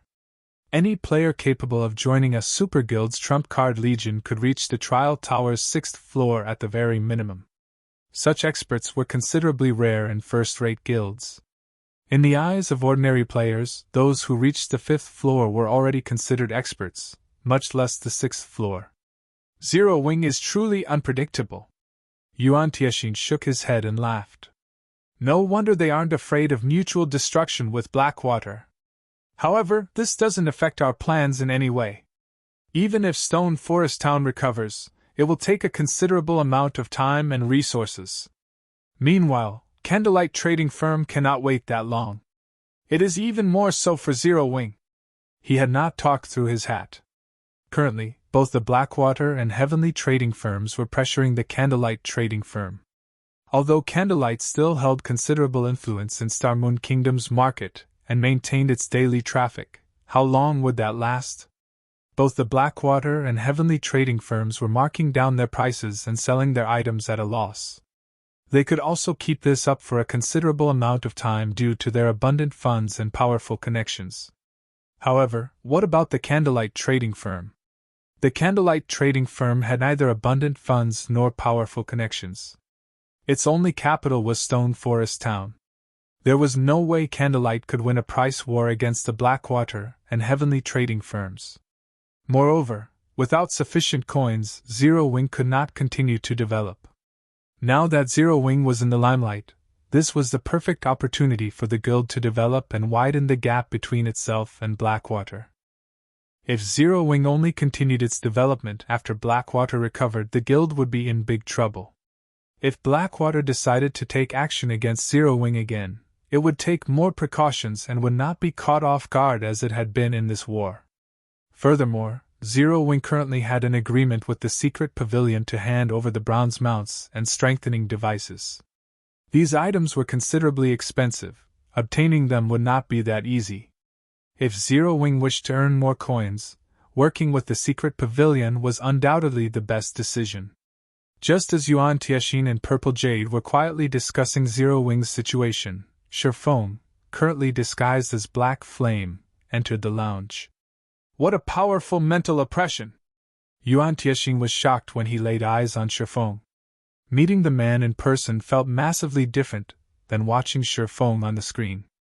Although Shifeng had hidden his weapons and equipment's glow effects and sheathed his aura, Yuan Tianxin, with his bountiful experience, immediately sensed the dangerous atmosphere coming from Shifeng. This swordsman felt like a dragon lurking in the water. 6 epic items. Upon closer inspection, Yuan Tianxin's lips involuntarily twitched. In God's domain, the difference between epic items and dark gold items wasn't limited to their aura effects. There was also a huge difference in the materials used to produce them. Even if Shifeng tried to hide his items' glow effects, players who were familiar with the materials could easily recognize the item's quality. Yuan Tianxin had researched the various materials available in God's domain precisely to gauge others' strength. After all, there were too many experts who preferred to keep a low profile in God's domain. If he knew how to determine equipment quality, should he come across an independent expert, he might be able to recruit them into the secret pavilion. As for his enemies, he could use this knowledge to gauge their strength and respond appropriately. Uncle Yuan, are you sure? Purple Jade was slightly doubtful when she heard Yuan Tianxin's words. Even their guild leader did not have as many as 6 epic items on him. At most, he had around 3. Epic items were simply too rare. Even Grand Lords rarely dropped them. Hence, even now, she only had 2 epic items. Even so, many of the guild's upper echelons were incredibly jealous of her. Of the 2 epic items, one was a weapon while the other was a pair of shoes. She had obtained the shoes during a fortuitous encounter. However, that encounter had cost her a level and plenty of effort. As for the weapon, the guild had given it to her due to her status as the guild's top genius. Even a genius like Cold Autumn had not received an epic item. Yet Shifeng had 6 epic items. Anyone would question this matter. Do you doubt this old man's judgment? Yuan Tianxin could not help but roll his eyes at Purple Jade. Although he was no match for the little girl in terms of potential, he could rank among the top 5 in the guild when it came to judging item quality. 6 epic items. Is this the secret to Black Flame's strength? As Purple Jade quietly watched Shifeng approach, her will to challenge the man to a fight was immediately extinguished. Only those who used epic items knew their strength. If 2 combatants had roughly equal combat standards, the one with 6 epic items would trample over the one with only 2. Furthermore, her standards were weaker than Shifeng's. By challenging him right now, she'd only ask for a beating.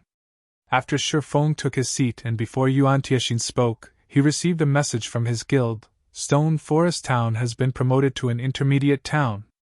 Chapter 1105 Golden Cities. Chapter 1105, Golden Cities. Hellscythe_Fluffy Goblin. Chapter 1105, Golden Cities. Yuan Tiexing fell into a daze after he read the message. An intermediate town. Although the secret pavilion had captured many towns, they were all still far from becoming intermediate towns. Uncle Yuan, what happened? Purple Jade asked curiously when she noticed Yuan Tiexiang's long stretch of silence despite Shifeng's arrival. Yuan Tiexiang finally reacted, returning his gaze to Shifeng with a perplexed look. Just when he thought that he had uncovered all of Zero Wing's secrets, he felt as if he knew nothing about the guild once again. Did Zero Wing truly lack a background as he had thought? Yuan Tiexiang did not respond to Purple Jade's question. Instead, he smiled at Shifeng and said, I really must congratulate you, Guild Leader Black Flame. Not only did you defeat Blackwater, but you've also promoted Stone Forest Town to an intermediate town. Although Yuan Tiexiang smiled inwardly, he was extremely frustrated. Now that Zero Wing ruled over an intermediate town, he had no choice but to place greater importance on the guild. An intermediate town occupied far more land than a basic town. It also had more features. If one called Stone Forest Town a mountain of gold when it had been a basic town, then as an intermediate town, it was a diamond mountain. Setting aside Stone Forest Town's proximity to the Stoneclaw Mountains, its battle arena alone could earn Zero Wing a fortune. Furthermore, plenty of companies would want to open their own virtual shops in the town. Previously, Stone Forest Town was as valuable as 4 or 5 basic towns. The town attracted many companies. Unfortunately, Zero Wing's asking price had been too high, causing many of these companies to shy away. However, now that Stone Forest Town had become an intermediate town, even a fool could see its value. Most likely, Zero Wing's previous conditions would no longer deter companies' investments. Tons of companies would definitely be willing to invest in the town regardless of the cost. Right now, Zero Wing did not lack coins, credits, or players. It had even earned its prestige. Zero Wing's future was limitless at this point. The conditions he had prepared to offer Zero Wing would most likely be of little interest to the guild now. Thank you, Shifeng replied politely. He then smiled and continued. If you have come to purchase the Magic Tower design, I'm sorry to say that Zero Wing has no intentions of selling it. Guild Leader Black Flame, you jest. The secret pavilion has already given up on purchasing the design. Instead, in exchange for constructing one magic tower for us, we would like to offer you high-potential lands in 5 major cities, each with player populations in the millions. How about it? Yuan Tiexiang asked. After giving the situation some thought, rather than trying to obtain the magic tower design, he would opt for the next best thing. However, when Purple Jade heard this, she was shocked. How valuable were major cities' high-potential lands, exactly? The various large guilds had already bought out these lands. They were impossible to purchase for a reasonable price, yet Yuan Tiexiang had just offered 5 of the lands for 1 magic tower. Your offer is quite tempting. However, I have to refuse, Shifeng responded, shaking his head. These 5 plots of land were easily worth 30 or 40,000 gold in total at the moment. Moreover, their value would undoubtedly rise as time passed. Even if he rented these lands out, rather than use them himself, he could earn a hefty sum. However, his magic tower design only had 2 uses left. Among them, he had agreed to reserve one for the Town of Beginnings.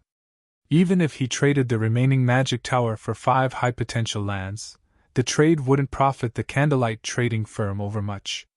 Shifeng's straightforward rejection stunned both Yuan Tiexiang and Purple Jade.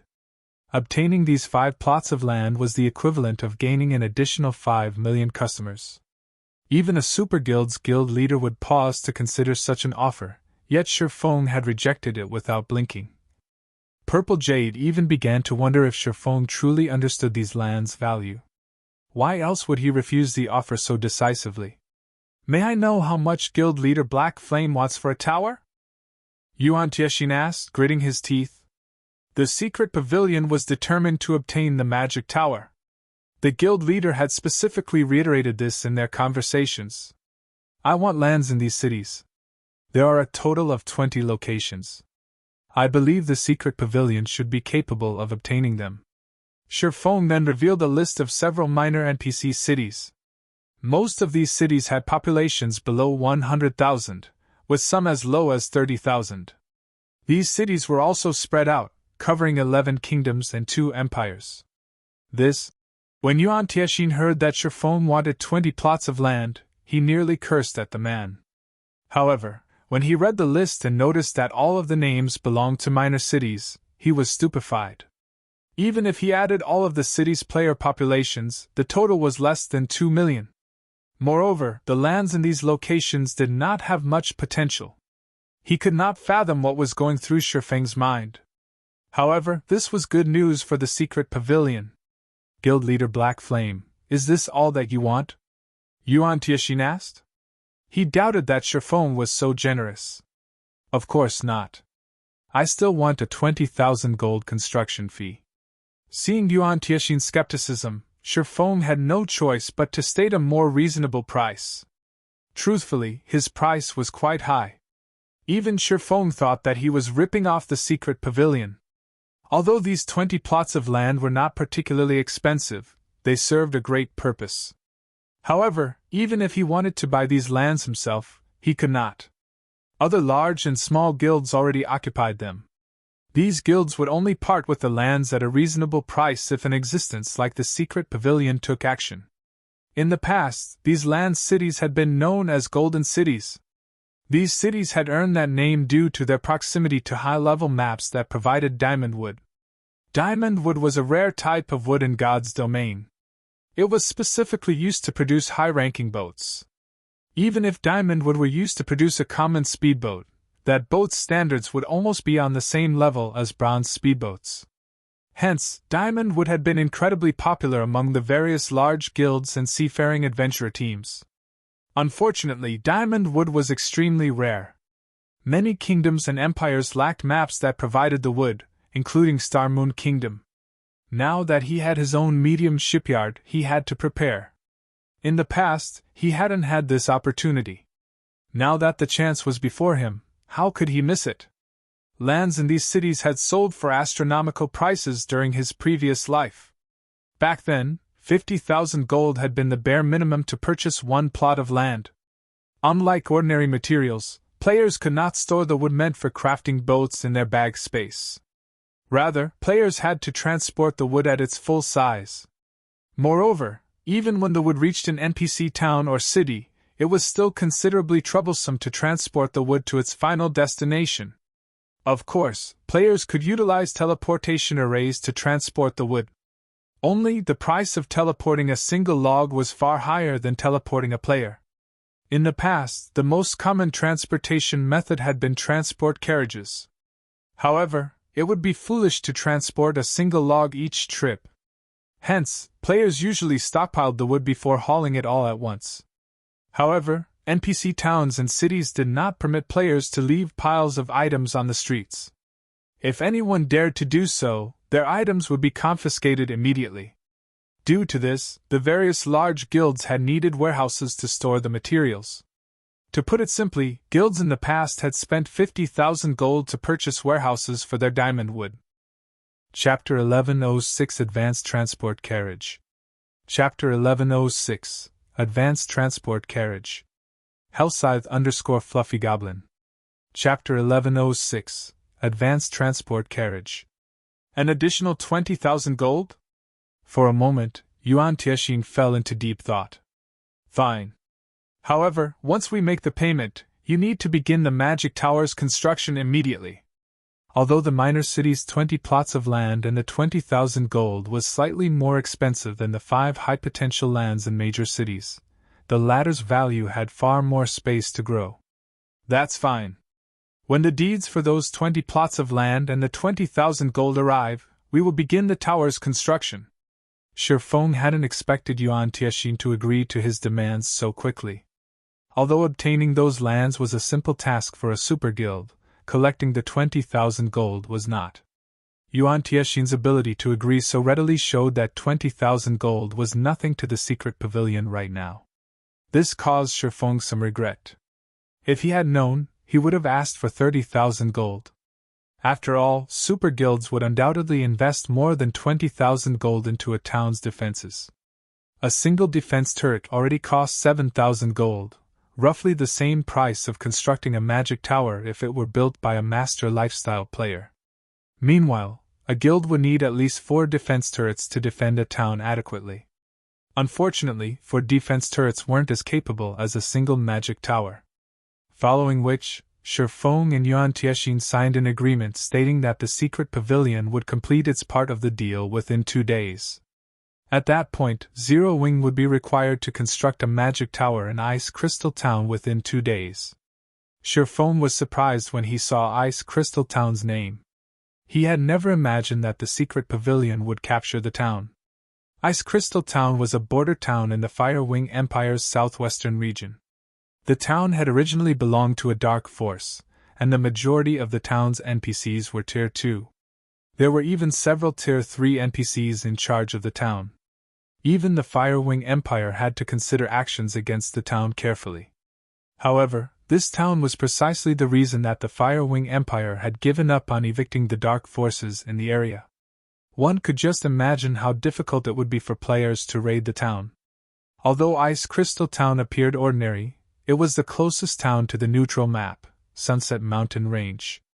As a neutral map, the Sunset Mountain Range did not fall under the influence of any kingdom or empire. The map was also roughly half the size of a kingdom. As no kingdom or empire had ever developed the map, it had far more resources than the various kingdoms and empires. Moreover, many races lived in that map. Without the many restrictions that were usually found in kingdoms and empires, many dark forces often operated in the map. Players could also find items there that were not available in kingdoms and empires. Sadly, players couldn't teleport there. They could only travel to the map on their own power. Ice Crystal Town's popularity among players would undoubtedly surpass Stone Forest Town if someone could obtain it. Pioneering the Sunset Mountain Range would be considerably convenient for a guild. As expected of the secret pavilion, it actually managed to secure Ice Crystal Town so early in the game. Shifeng was fairly envious. The Fire Wing Empire's player population exceeded Star Moon Kingdom's by many times. For players, Stone Forest Town's sole attraction was the Stoneclaw Mountains. However, the regional dungeon had a level 50 limit.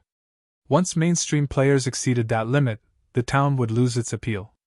On the other hand, the Sunset Mountain Range's limit ranged between level 50 and 120. Ice Crystal Town would be popular in the Fire Wing Empire for a long time. If a magic tower were built in the town, it could easily garner 3 to 5 times more players than Stone Forest Town. However, Shifeng gave the matter little thought. Zero Wing was only starting to get on the right track. How could it possibly compete with a well-established guild like the Secret Pavilion? Moreover, he had earned a fortune through this transaction. Only, he wouldn't see the profits immediately. Once his shipyard officially opened for business, those 20 plots of land would begin to show their true value. The high-level maps near those minor cities had yet to be developed. No one had noticed the benefit of constructing boats with rare wood yet either. Now was the perfect time to purchase diamond wood in bulk. Once he had trained enough lifestyle players, he would have collected enough diamond wood to mass-produce boats. Following which, Shifeng bade Yuan Tiexin and Purple Jade farewell. White River City's Teleportation Hall. A constant stream of independent players teleported into White River City. Among them, many immediately set out to inquire about Zero Wing's residence, all of them wishing to join the popular guild. Big Sis Rain, is this really White River City? Blue Phoenix, who wore a black cloak, asked as she observed her surroundings. Elite players wandered throughout the teleportation hall. There were also the members of many large guilds. Among them, there was no lack of level 39 and level 40 experts. Meanwhile, outside the teleportation hall, many players hawked their goods, and their items were just as astonishing. Selling a level 35 secret silver plate armor chest piece. Find me for a private chat if interested. Selling a level 40 mysterious iron weapon. Only magic crystals accepted as payment. Watching the players sell weapons and equipment on the street, Blue Phoenix wondered if they had teleported to the wrong place. At this stage of the game, both level 35 secret silver equipment and level 40 mysterious iron weapons were considered high-quality items. Even in Empires, very few players would willingly sell them, yet so many players did just that in White River City. It was simply inconceivable. Meanwhile, the various adventurer teams present were the most shocking. Many adventurer teams recruited members to head to the Twin Towers Kingdom. The minimum requirements to join these teams were to be level 39 and a full set of level 35 secret silver equipment. Applicants also had to be capable of reaching the Trial Tower's 4th floor. Players who met these criteria would be considered experts in a large guild. Phoenix Rain was also somewhat surprised. Even in Starmoon City, she hadn't encountered such a busy scene. This was the first time she had heard or seen one of a kingdom's major cities surpass the capital.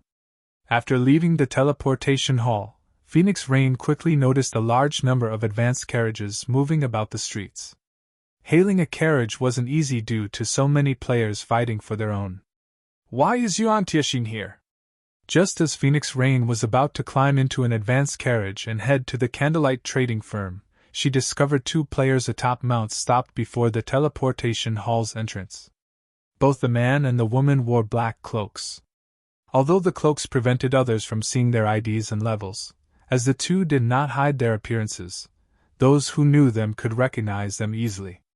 This was especially true for Phoenix Rain. When Phoenix Rain saw Yuan Tianxin enter the teleportation hall in such a hurry, her expression shifted. Yuan Tianxin was one of the secret pavilion's upper echelons. He was even one of the guild leader's closest confidants. Very few matters warranted a personal visit from him. The only reason she could think of that would demand Yuan Tianxin's attention was Zero Wing. How many secrets does Zero Wing have? Phoenix Rain could not help but reveal a bitter smile. Following which, Phoenix Rain dispelled the thought as she made her way to the Candlelight trading firm. Shortly after Yuan Tianxin left, Sherfone called Melancholic Smile to meet him. Of the 2 designs Lancelot had dropped, one was a town design, while the other was for a transport carriage design. Chapter 1107 New Product Launch. Chapter 1107 New Product Launch. Hellscythe_Fluffy Goblin. Chapter 1107 New Product Launch. Over 20 advanced forgers and engineers stood inside one of Candlelight's special forging rooms. These advanced lifestyle players had come at Sherfeng's call. As advanced lifestyle players, they were highly valued and had high statuses in any guild. However, when these 20-plus advanced lifestyle players entered the room, they all fell silent, fully focused on the ancient designs spread out on the table. "Guild leader, this is..." Melancholic Smile rubbed her eyes, not daring to believe what she saw. The advanced transport carriage. Ordinary players might not have much use for this item, but to a manager of a trading firm, it was incredibly important. To her, the advanced transport carriage was worth far more than the bronze engineering locomotive. Not only could the advanced transport carriage transport a large group of players, but it could also transport more goods than the ordinary carriages that NPCs sold. Many important items in God's domain couldn't be stored in a player's bag space. Players were required to carry such items by themselves. The carriages NPCs sold or rented out could only support a few players. Even a bronze carriage could only carry 5 people at a time. And while a bronze carriage could carry plenty of items in its bag space, it could only carry a maximum of 10 items that couldn't be stored in a bag space. Most importantly, these carriages could only travel on official trade routes, which greatly limited their uses. Transport carriages, however, were different. As player-crafted items, they did not have many road restrictions. The basic transport carriage could already hold up to 10 players. In addition, its bag space was larger than NPC bronze carriages, and it could carry up to 30 non-bag items. It was also faster. Normally, non-bag items were very valuable, regardless of whether the items were for an NPC or to sell to other players elsewhere. Delivering such goods was the easiest way to make a profit. Merchant players would even fight over basic transport carriages if they were available on the market, much less advanced transport carriages. The advanced transport carriage could carry up to 20 people. Needless to say, its bag space was leaps and bounds larger than the bronze carriage. It could also carry up to 60 non-bag items. As for its speed, it could compete with mysterious iron mounts. If the Candlelight trading firm could use advanced transport carriages, even if they didn't sell products and focused on logistics, they could make a fortune. Hence, how could Melancholic's smile contain her excitement? You've seen the design for yourselves. I hope that you start producing them quickly. As for the key material, I'll try to think of a way to obtain what you need. For now, start producing whichever parts you can, Shifeng instructed, chuckling at everyone's dumbfounded expressions. While the advanced transport carriage was amazing, its required materials were extremely rare. The Candlelight trading firm might be able to procure most of the required materials, but the main material, green ebony, was extremely difficult to acquire. Even Shifeng could only think of a few places that produced this wood. Moreover, these locations were all very high-level maps. Even the lowest-leveled location was a level 60 map called Crying Ghost Ridge. Unfortunately, it was a neutral map, a forbidden land for current players. Only Tier 2 players would dare to grind there. However, for the advanced transport carriages, Shifeng intended to make the trip. If he had transport carriages, he could open trade routes from Stone Forest Town to other NPC towns sooner than he had planned. Following which, Shifeng had the advanced lifestyle players research the advanced transport carriages components, while he instructed Melancholic Smile to stay behind. After the others left, Shifeng looked to Melancholic Smile and asked, "What's the situation with the Blackwater and Heavenly trading firms?" Before the war, both the Blackwater and Heavenly trading firms had waged a crazy price war with the Candlelight, hoping to push Candlelight out of Starmoon Kingdom's market while they whittled down Zero Wing's financial strength. Now that Blackwater and Heaven's Burial had suffered such a massive defeat, the two guilds would take some sort of action. This was especially true since Zero Wing urgently needed money. As you've guessed, they have reduced their prices again. They've dropped their lightstones prices in particular.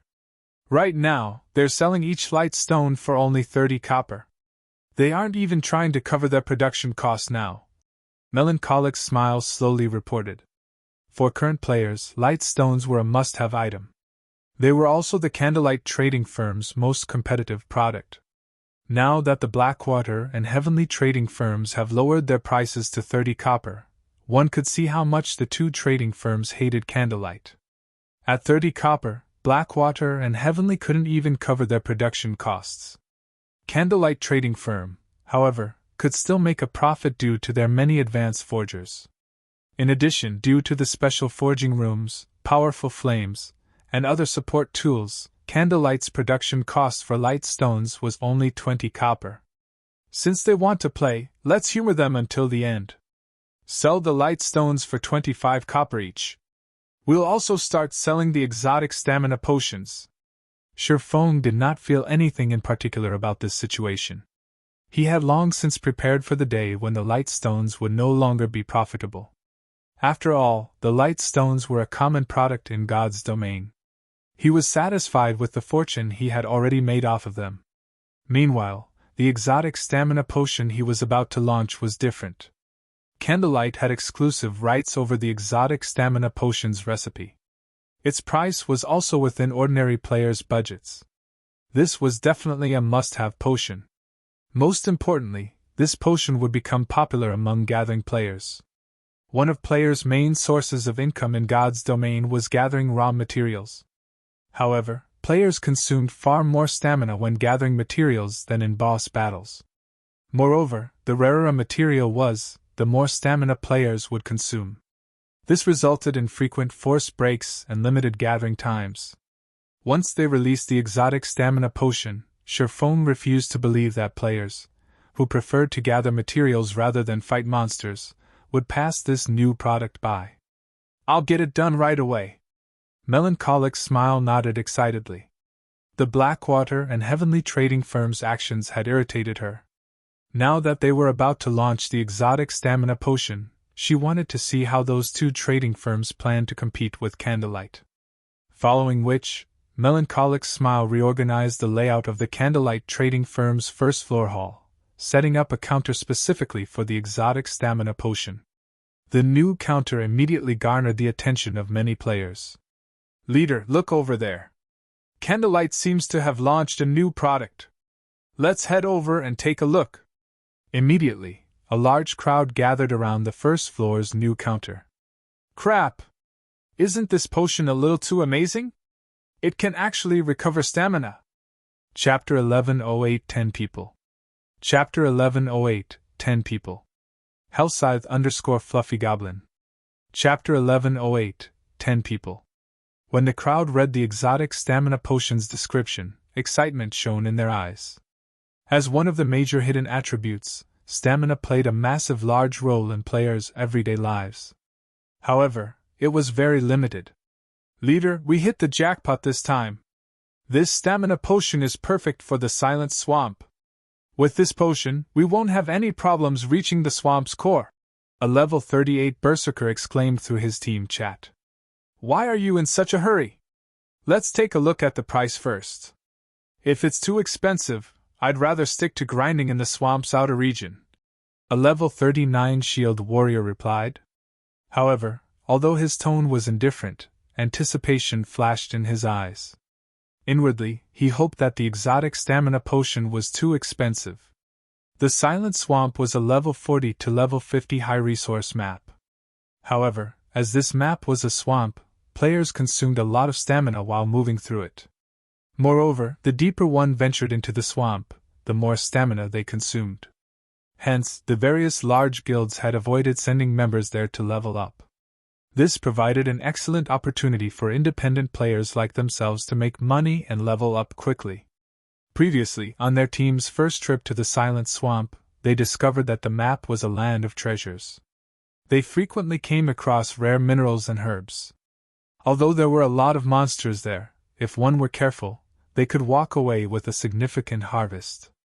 Unfortunately, during this period, more players headed to the Silent Swamp, causing their income from the swamp's outer area to plummet, yet they couldn't venture into the inner and core regions as their stamina consumption would be too severe. If they encountered monsters with nearly depleted stamina, they would undoubtedly suffer a team wipe. However, if they took too many breaks, they wouldn't get far, and their harvest would be quite small. If they could use this exotic stamina potion, they could reach the swamp's core and its abundant resources. At that time, their daily income would skyrocket. Their team would also be able to gather enough money to equip everyone with mounts. By then, they would earn the other adventurer team's envy. As this level 39 shield warrior was occupied with his thoughts, the other independent players surrounding the counter calculated their own potential gains and losses. "Quickly look! The pre-sale price is out. Did Candlelight list the wrong price? There must be a mistake. How can the exotic stamina potion be this cheap?" The players in the hall cried out in shock when they saw the pre-sale price. The mana mixture the Blackwater and Heavenly trading firms sold only had a duration of 2 hours. The exotic stamina potion, on the other hand, lasted 10 hours. Moreover, unlike the mana mixture, which only increased the user's maximum mana by 10%, the exotic stamina potion increased the user's maximum stamina by 10% and increased stamina recovery rate by 80%. One exotic stamina potion was roughly the equivalent of 5 mana mixtures, yet it only cost 10 silver coins per bottle. It was much cheaper than the mana mixture. How could they believe this? However, even after some time, the NPC manning the counter did not change the price. This situation drove everyone crazy as they panted and stared at the exotic stamina potion sales timer. There were 30 minutes until the exotic stamina potion went on sale. However, none of these players showed any indication of stepping away from the counter. They lined up and waited for the potion's sale. They also contacted their party and team members in secret to gather more money. As players continued to notify others about the exotic stamina potion, news of the potion quickly spread like wildfire. Immediately, it caused a commotion in White River City. To gathering players and players who spent a long time in the fields adventuring, the exotic stamina potion was a godsend. "The exotic stamina potion? I never expected Candlelight to sell something like this. With this, we won't have any problems in the ancient ruins in the Twin Towers Kingdom. Send someone to buy the potions immediately. Buy as many as you can. The various guild elite teams preparing to head to the Twin Towers Kingdom promptly made their way to the Candlelight trading firm after receiving the news. The relatively calm Candlelight trading firm instantly boomed with business. Meanwhile, sitting in the Candlelight trading firm's second-floor lounge, Phoenix Rain and Blue Phoenix were shocked over this situation. Big Sis Rain, Zero Wing is amazing. Despite all the effort we've put into gathering information, we have yet to find any items capable of stamina recovery, yet Zero Wing is about to put one up for sale. Moreover, it's so cheap.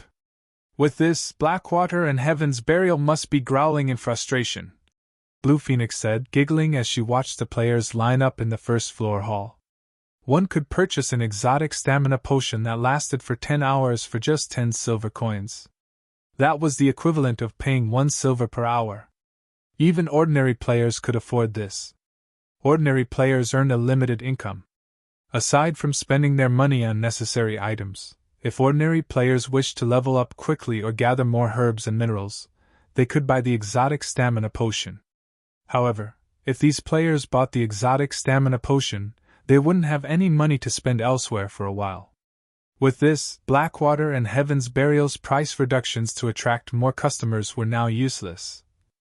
Nodding in agreement, Phoenix Rain said, Zero Wing has indeed grown a lot stronger. It's a pity that we don't have much time left. Otherwise, they could help me win the battle on Thunder Island. She had 2 matters to discuss with Zero Wing this time. The first regarded the Dark Arena. The Azura battle team's next match had been decided, and it would be held tomorrow afternoon. Once the match was over, the Dark Arena would host a large-scale auction. Based on what she had heard so far, all sorts of precious and valuable items would be up for sale. The second matter regarded Thunder Island. Currently, the competition over Thunder Island grew more intense with each passing day. More guilds were starting to reach for Thunder Island. In fact, Nine Dragons' Emperor had even employed his family's influence for this matter. Although she, too, had used her family's influence, she still faced many difficulties regarding the island. Hence, she planned to borrow some of Zero Wing's members to assist her. As Phoenix Rain and Blue Phoenix conversed, Sherfong entered the lounge. What a powerful mental oppression! Blue Phoenix was shocked when Sherfong joined them. She had always been curious about the strength of Zero Wing's guild leader. Now that she was meeting the man in person, it would seem that the rumors about him were true. The powerful mental oppression she felt from Sherfong made her feel somewhat strangled. Rather than a player, Sherfong felt like a humanoid monster. Phoenix Rain, however, was not particularly surprised. She had watched the video of Sherfeng's battle in Stone Forest Town. Otherwise, she wouldn't have bothered with a personal trip to the Candlelight trading firm. May I know why the Phoenix Pavilion Master suddenly requests my attention? Have they announced the competition's official date? Sherfong asked after taking his seat, smiling at Phoenix Rain.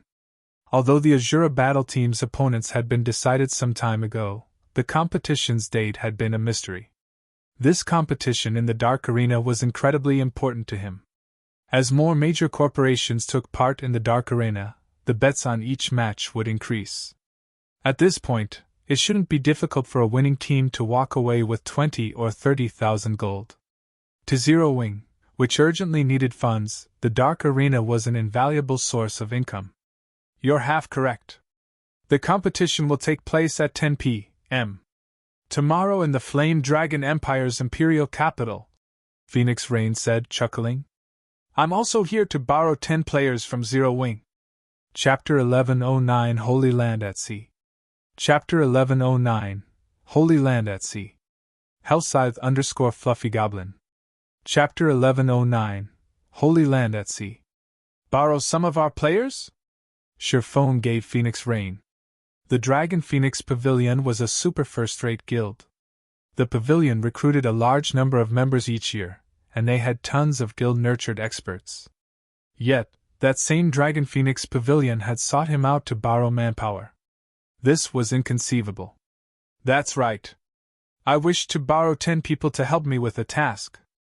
Once the task is complete, I will pay you 5,000 magic crystals. If the task fails, I will pay 1,000 crystals. Of course, I will offer additional compensation should any deaths occur during my loan," Phoenix Rain said, smiling as she nodded. "May I know what guild leader Black Flame thinks of this?" Normally, when hiring experts to help with a quest, payment was in the form of either credits or coins. An ordinary expert would only cost several gold to hire, while even Apex experts only cost around 100 gold. Meanwhile, she had offered magic crystals as payment. Magic crystals were far more valuable than coins. It was a hard currency. The various large guilds already treated magic crystals as a strategic resource. They might be able to purchase 10 or 20 magic crystals from independent adventurer teams or small workshops, but when the numbers climbed into the triple digits, it was practically impossible to find enough on the market. 5,000 magic crystals was a considerable sum for any large guild. Some large guilds didn't even have so many magic crystals in their warehouses. Now, by loaning 10 of its experts, Zero Wing could potentially earn 5,000 magic crystals. This was definitely a tempting offer. "Phoenix Pavilion Master, can you reveal the details of the task?" Sherfone was indeed tempted after listening to the offer. Aside from running a guild, his goal in establishing the Zero Wing workshop was to accept commissions. However, requests like Phoenix Rain's were rare. "That's fine. The task is very simple. I just need Zero Wing's members to defend an ancient tower on Thunder Island, preventing anyone else from capturing it. As Thunder Island is a very special place, only a very limited number of players can be there at a time. When the time comes, our enemies won't be able to dispatch much manpower. It would be a miracle if they could send 20 or 30 players. As long as Zero Wing's members defend their assigned tower until the pavilion's main force captures a monster encampment, the task will be a success," Phoenix Rain explained after giving the matter some thought. News of Thunder Island had long since been spread among God's Domain's superpowers. It was no big secret. Currently, to secure a larger share of Thunder Island, the various superpowers were recruiting helpers from all over the place. Some had even hired extremely powerful independent players. This was all due to the unique conditions to capture Thunder Island. It was not an issue that could be resolved with a large army. Rather than quantity, one needed quality. Hence, she was asking for Zero Wing's help. Zero Wing had performed magnificently in the Dark Arena. Its members definitely qualified to take part in the battle on Thunder Island. In addition, she had found plenty of Apex experts elsewhere. Although she might not occupy Thunder Island exclusively, she should have no problems taking control of a small portion. When the initial skirmish was over, her next step would be to fight the other super guilds slowly. Thunder Island? Information about Thunder Island immediately surfaced in Shifeng's mind. Thunder Island was in an extremely dangerous sea zone. That zone was known as the Sea of Death. One could find plenty of treasures and fortuitous encounters in the Sea of Death. There were even numerous ancient ruins in the zone. The abundant resources in the sea zone surpassed imagination. Thus, many maritime adventurer teams often explored the Sea of Death. Meanwhile, the only location in the Sea of Death that players could reside in was Thunder Island. As for the other islands in the sea zone, players couldn't survive on them for long periods. Once the night sky covered the Sea of Death, a large number of underwater monsters appeared. There were simply too many of these monsters for players to contend with. Thunder Island was only an exception because the island received thunder and lightning all year round. Even after night arrived, sea monsters couldn't reach the island. Thunder Island became a safe haven of sorts in the Sea of Death. As a result, bloodbaths had been a constant on Thunder Island in the past. The various superpowers in God's domain all wanted Thunder Island for themselves. However, it was not that easy to occupy Thunder Island. In the past, not one of these superpowers had controlled the entire island. In the end, various superpowers jointly operated the Holy Land at sea. Sherfone had visited the island many times in the past. Unfortunately, as his guild had been too weak, they had never qualified to establish a small base in this Holy Land. He had been forced to travel to Thunder Island by boat each time he visited. Shifeng had not expected the war over Thunder Island to begin so soon in this life. This task won't last very long. It'll be over in a day or so, Phoenix Rain added after Shifeng had remained silent. Capturing Thunder Island was different from ordinary towns, where things would end once the target town was captured. In order to gain authority over the town on Thunder Island, one needed to capture monster encampments. The more encampments one captured, the more authority one could utilize. If one captured all of the monster encampments on Thunder Island, they would obtain the highest authority on the island. Meanwhile, this authority contest occurred once a month, with each contest lasting 8 hours. Moreover, during the day of the contest, Thunder Island would be enveloped in an ancient magic array. If one wished to set foot on the island during that time, they needed an entry pass. Without the entry pass, players would be automatically transported off of Thunder Island. Each entry pass allowed up to 10 people to enter the island and could be obtained by killing bosses in the Sea of Death. The Sea of Death was already an extremely dangerous sea zone. It was home to plenty of sea monsters, and these monsters were much stronger than the monsters found on land. The chances of a team wipe were even highly likely when sailing through the Sea of Death, not to mention when hunting bosses in the zone. Currently, the various superpowers were doing their best to find and kill bosses. They had suffered immense losses as a result. The Dragon Phoenix Pavilion was no exception. Thus, the entry passes were exceedingly precious. These superpowers could not invite ordinary experts to take part in the contest. They would take as many Apex experts to the island as they could. Only by doing so could they utilize the entry passes to their fullest potential. After pondering the situation for some time, Shifeng looked at Phoenix Rain and asked, "May I know how many entry passes Phoenix Pavilion Master has right now?" Hearing Shifeng's question, both Phoenix Rain and Blue Phoenix were stunned. The various superpowers were keeping a tight lid on the entry passes. They had never imagined that Zero Wing would know about this as well. However, when Phoenix Rain thought back to her encounter with Yuan Tiexin, she understood. Although the secret pavilion was not one of the superpowers contesting over Thunder Island, the latter possessed a powerful information network. It was not all that surprising that Shifeng knew about the entry passes. "Your information network cannot be underestimated. I won't hide it from you. I currently have slightly over 20 passes. In other words, I can bring over 200 people to compete for prominence on the island," Phoenix Rain said, smiling. "Are you interested in a piece of this pie as well?" Although she would not underestimate Zero Wing, those involved were God's Domain's superpowers. They were on an entirely different level compared to Zero Wing. With how few experts Zero Wing employed, the guild would not survive long on Thunder Island. Chapter 1110 Contesting over Monster Encampments. Chapter 1110 Contesting over Monster Encampments. Hellscythe_Fluffy Goblin. Chapter 1110 Contesting over Monster Encampments. Shifeng shook his head when he heard Phoenix Rain's question. Contrary to Phoenix Rain's assumption, he was not particularly interested in Thunder Island. Phoenix Rain found Shifeng's response reasonable. If Shifeng truly understood the situation on Thunder Island, then he knew how fierce the upcoming contest would be. There were already 3 super guilds participating in the contest, not to mention super first-rate guilds. Moreover, the upcoming fights wouldn't be minor. These guilds were dispatching all of their top players. Every one of these existences wanted authority over Thunder Island. This way, they could temporarily establish a guild transfer point and set up a foundation to explore the Sea of Death. After all, the Sea of Death was quite far from the main continent. Even if players traveled from the nearest coastal town on a speedboat, they would have to sail for over a day to reach the Sea of Death. On their way to Thunder Island, players would also have to venture through a dangerous sea zone. One also needed a sufficiently powerful naval fleet to participate in the contest.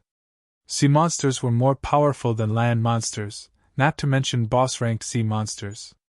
Even the Dragon Phoenix Pavilion had to sacrifice a large number of elites and experts to kill one such boss. They could easily lose up to 30 ships during one of these raids. Even first-rate guilds could not afford such a loss, yet even after so many sacrifices, they would only obtain 1 or 2 entry passes. To Zero Wing, which didn't have a naval foundation, it would likely lose far more than the Dragon Phoenix Pavilion if it tried to join this contest. Give me 20 slots. I can help you defend 2 ancient towers. My price is 20,000 magic crystals and 1 temporary transfer point. If we fail, I won't charge a single coin. I also won't require any compensation for deaths, Shirfong said after giving the matter some thought. It was very difficult to occupy the monster encampments on Thunder Island. The monsters in these encampments depended on the players on the island. These monsters were generally chieftain rank and above. Before players reached Tier 2, the bosses defending these encampments would be fixed as Grand Lords. Including the risk of ambushes by other guilds, the difficulty of capturing an encampment was obvious at a glance. Most importantly, the monsters in these encampments had extremely high defense and magic resistance. It was not possible to raid these encampments normally.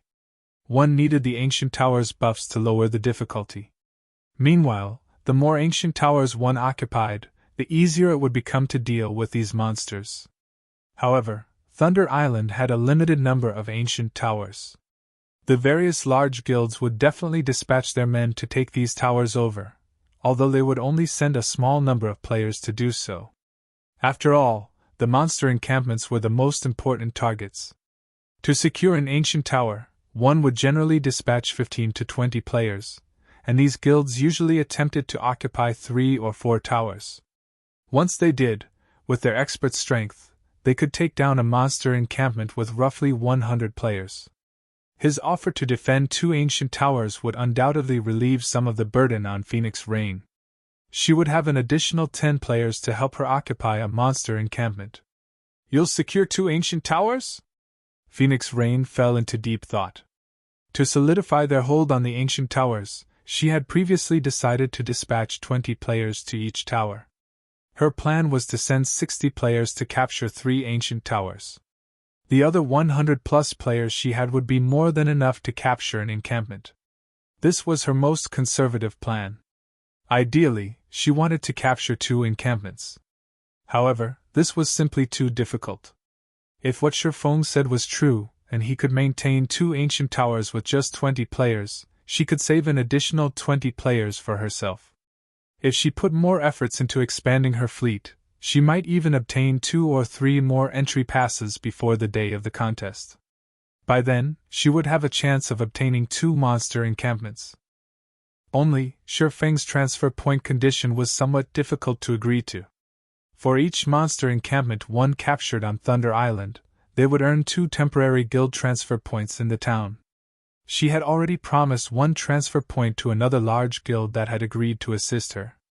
If not for said large guild, she would not have obtained so many entry passes in the first place. If she accepted Shirfeng's offer, she had to secure 2 monster encampments. However, there were too many uncertainties.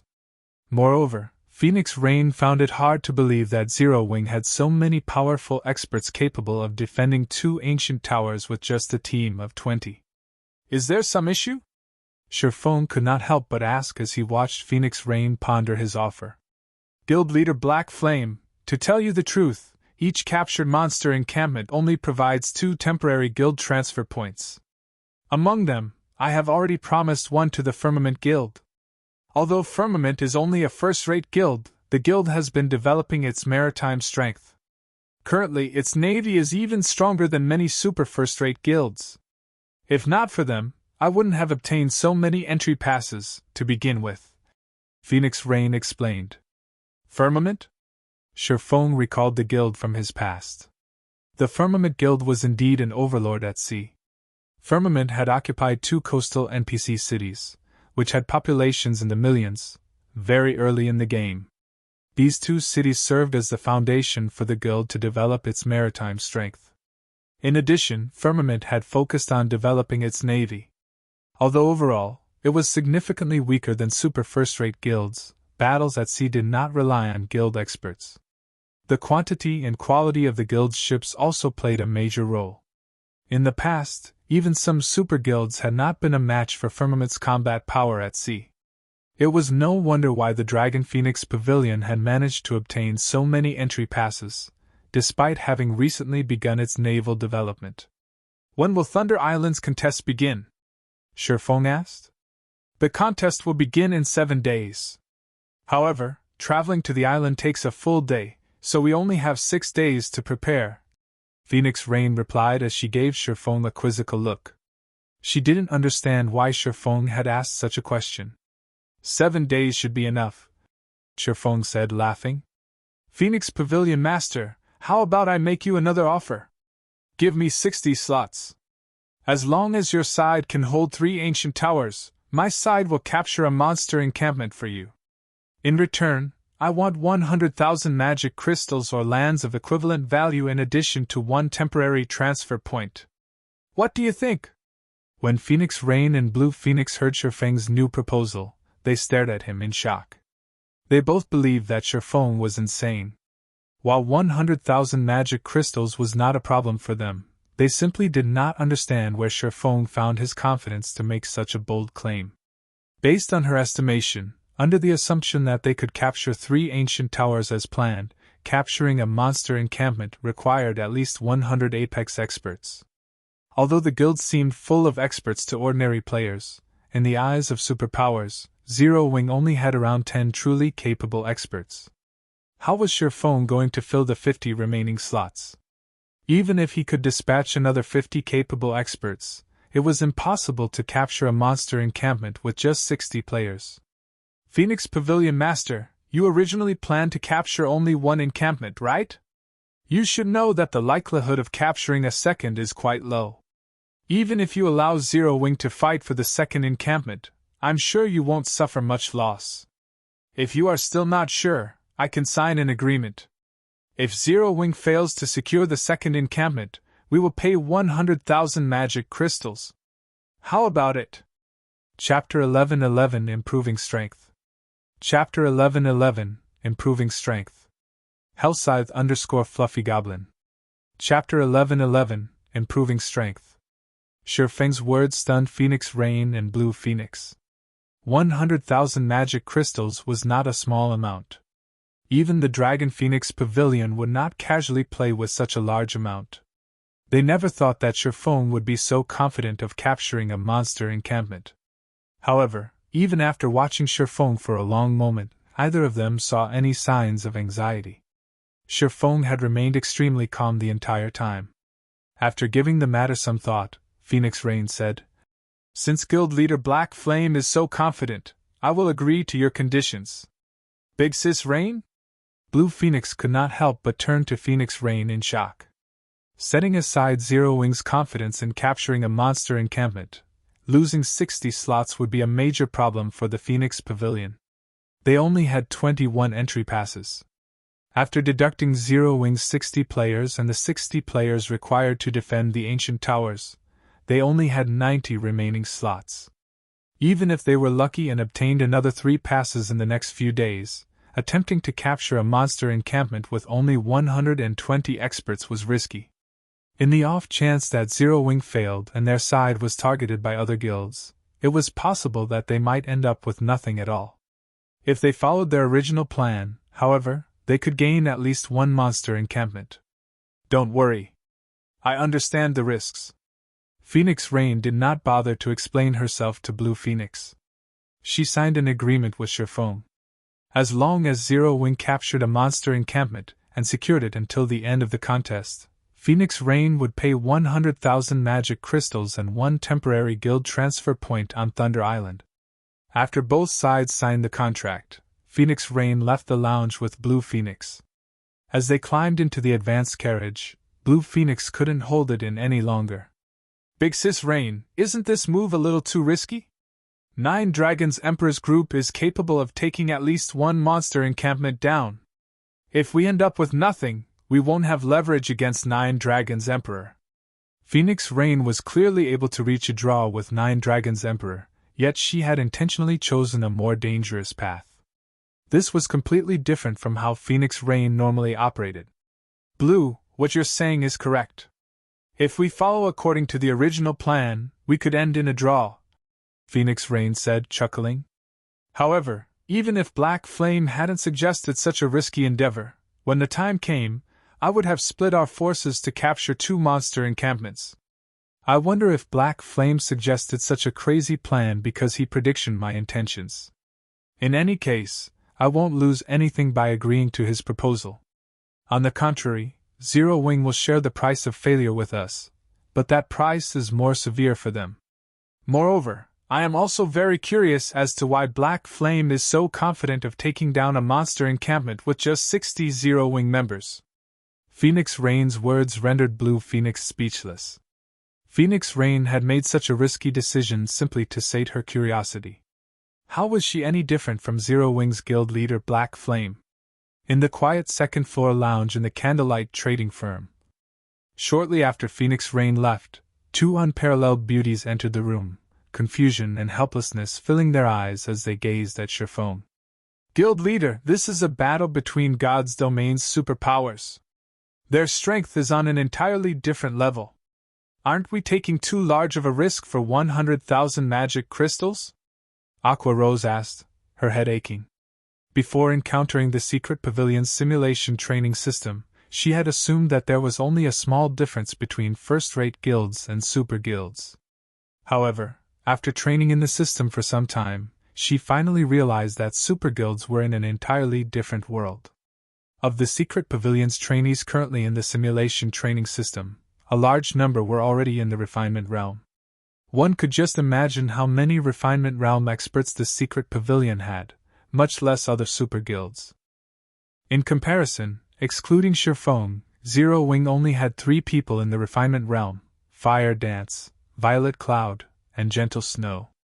While this might be a powerful force in first-rate guilds, this was a paltry amount in the eyes of super guilds. Of course, aside from combat standards, other factors also affected battles with other players such as combat experience, weapons, equipment, skills, and various tools. Why would super guilds' apex experts lack any of these? In the end, the battles would come down to combat standards.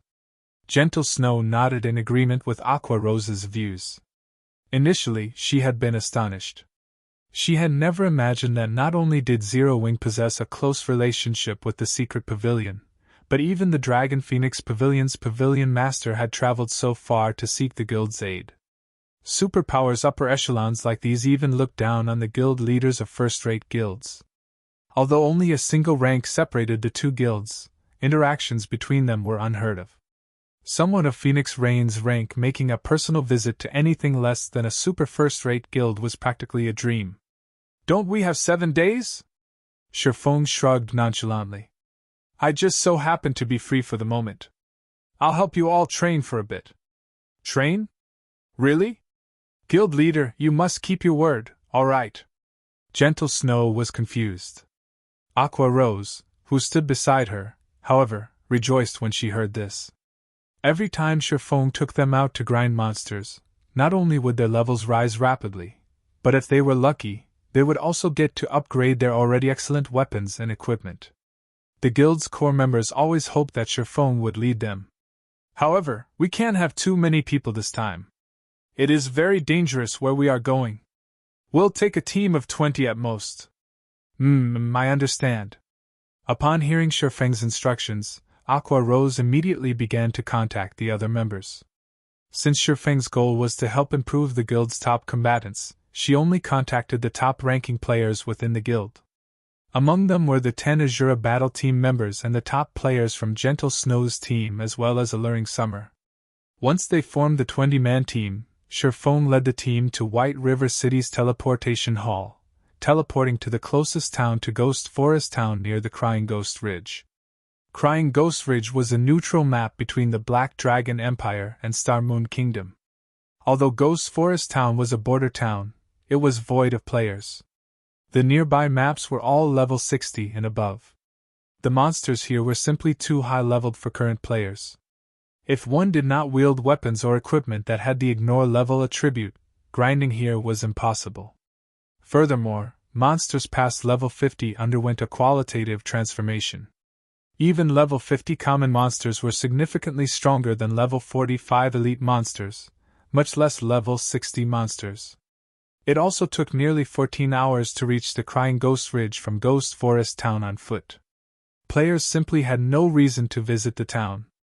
However, when Shifeng's team arrived in the town's teleportation hall, they discovered another team of players. Moreover, every player within this team was very high-leveled. They were all level 40 and above. Their weapons and equipment were also off the charts.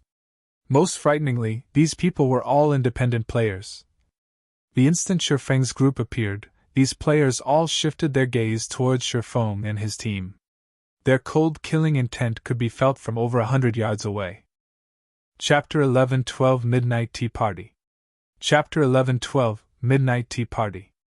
Hellscythe_Fluffy Goblin. Chapter 11-12 Midnight Tea Party. Why would anyone else come here? A robust guardian knight carrying a round white shield on his back frowned when Shifeng's group appeared in the teleportation array. Leader, could they be here for the Fallen Ark as well? A female cleric asked worriedly. A beautiful woman wearing luxurious purple robes looked towards Shifeng's group of cloaked players and said nonchalantly, "They shouldn't be. We rushed over here as soon as we received the message. Moreover, without the key, going there is useless. If they have any ill intentions, we can simply wipe them out." "I guess you're right. If they wish to take action, we can use the opportunity to test our new weapons and equipment," another member said, laughing. Shifeng was also surprised when he noticed the team a short distance away, chatting merrily. He hadn't expected to find other players here at this stage of the game. "Guild leader, those players are really strong," Fire Dance commented when she saw the independent players, a hint of caution flashing in her eyes. Although the other party only had 20 players, from their movements and auras, Fire Dance could tell that these people's combat standards were very high. These players were no weaker than the Apex experts she had previously encountered. And this team had 20 such experts. Normally, only super guilds were capable of forming such a team, yet these players were all independent. With such strength, why have I never heard these people's names before? Gentle Snow was similarly shocked. She had previously been a first-rate guild's guild leader. Naturally, her information network was vast. She had also memorized most of the Apex experts in God's domain. However, she had never seen such a powerful independent adventurer team. The most laughable part was that she didn't recognize a single player on that team. From what I can remember, the only adventurer team with this level of strength has to be Owl, the team that joined us in Titan City. When Aqua Rose saw this 20-man team, she could not help but recall Owl. In her opinion, Owl was one of the most powerful adventurer teams in God's domain. She had never imagined that she would encounter another team of such caliber. "Guild leader, should we make their acquaintance?" Independent teams were different from guilds. They might be able to recruit this adventurer team to Zero Wing. Even if they failed to do so, it wouldn't hurt to know such a powerful adventurer team. In the event that they needed more manpower in the future, they could request these independent players' help. After all, Apex experts were extremely rare in God's domain. Gentle Snow nodded in agreement. If they could recruit these players to Zero Wing, it would undoubtedly push the guild to a whole new level. They would also have more confidence in the contest on Thunder Island. "Forget it. We have more important matters to deal with right now. We'll get acquainted with them if there is a chance in the future," Shifeng said, shaking his head. While this adventurer team might be foreign to Aqua Rose and Gentle Snow, Shifeng could not be more familiar with them. This adventurer team was the famous Midnight Tea Party. The team maintained a member count of 20 players. In terms of combat power, even super guilds feared them. However, as the Midnight Tea Party did not bother to claim territory of their own and refused to operate under anyone, the various super guilds had tried to recruit the team in the past. Unfortunately, no one ever succeeded. However, what surprised Shifeng was that he found a familiar face among the group. Endless Scars. Shifeng had never imagined that the once mythical existence would be a member of the Midnight Tea Party during God's domain's early stages. If the public had learned of this in the past, everyone would have been shocked. Although members that left the Midnight Tea Party had gone on to their own great achievements in the past, none of them had ever been as successful as Endless Scars. Ranking as the number 1 player on the God's Domain experts list meant that Endless Scars had stood at the peak of God's Domain. Yet, when Sherfone thought about how Endless Scars' status as one of the Blackwater Corporation's representatives, his head started to ache. The Blackwater Corporation's background was extraordinary. If Endless Scars joined Blackwater and became one of its leaders, he did not dare to imagine what kind of future awaited the guild. However, Sherfone had never heard of Endless Scars joining Blackwater in the past.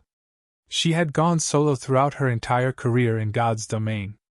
Following which, Sherfone led his team into an NPC shop to stock up on food and beverages. He also had everyone check their inventory for potions and magic scrolls, and he handed these items out to anyone who needed them. After everyone rested, they rode their mounts to the neutral map Crying Ghost Ridge. The journey that typically required 14 hours only took Sherfone and the others 4. Moreover, the group didn't encounter a single monster attack on their way, surprising them all. There were level 60+ monsters all over the place, and they were only level 40+ players. The massive level difference would allow monsters to detect them easily, yet none of the monsters attacked them during their journey. What these players did not know was that Sherfone knew this terrain like the back of his hand. He knew which paths were safe and which were not. In reality, the 14-hour journey included the time players wasted in fights against the local monsters. If one did not have to fight, they could reach the Crying Ghost Ridge in 10 hours if they ran straight there. Stop for a minute. Before us lay the neutral map, Crying Ghost Ridge. As the team was about to enter the mountain path before them, Sherfone halted his team.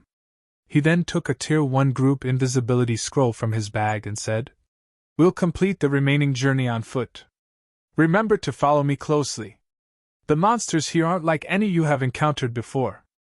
Even the level 60 common monsters here could reach the Trial Tower's 3rd floor. They have the combat standards to reach the Trial Tower's 3rd floor? Are they even monsters?"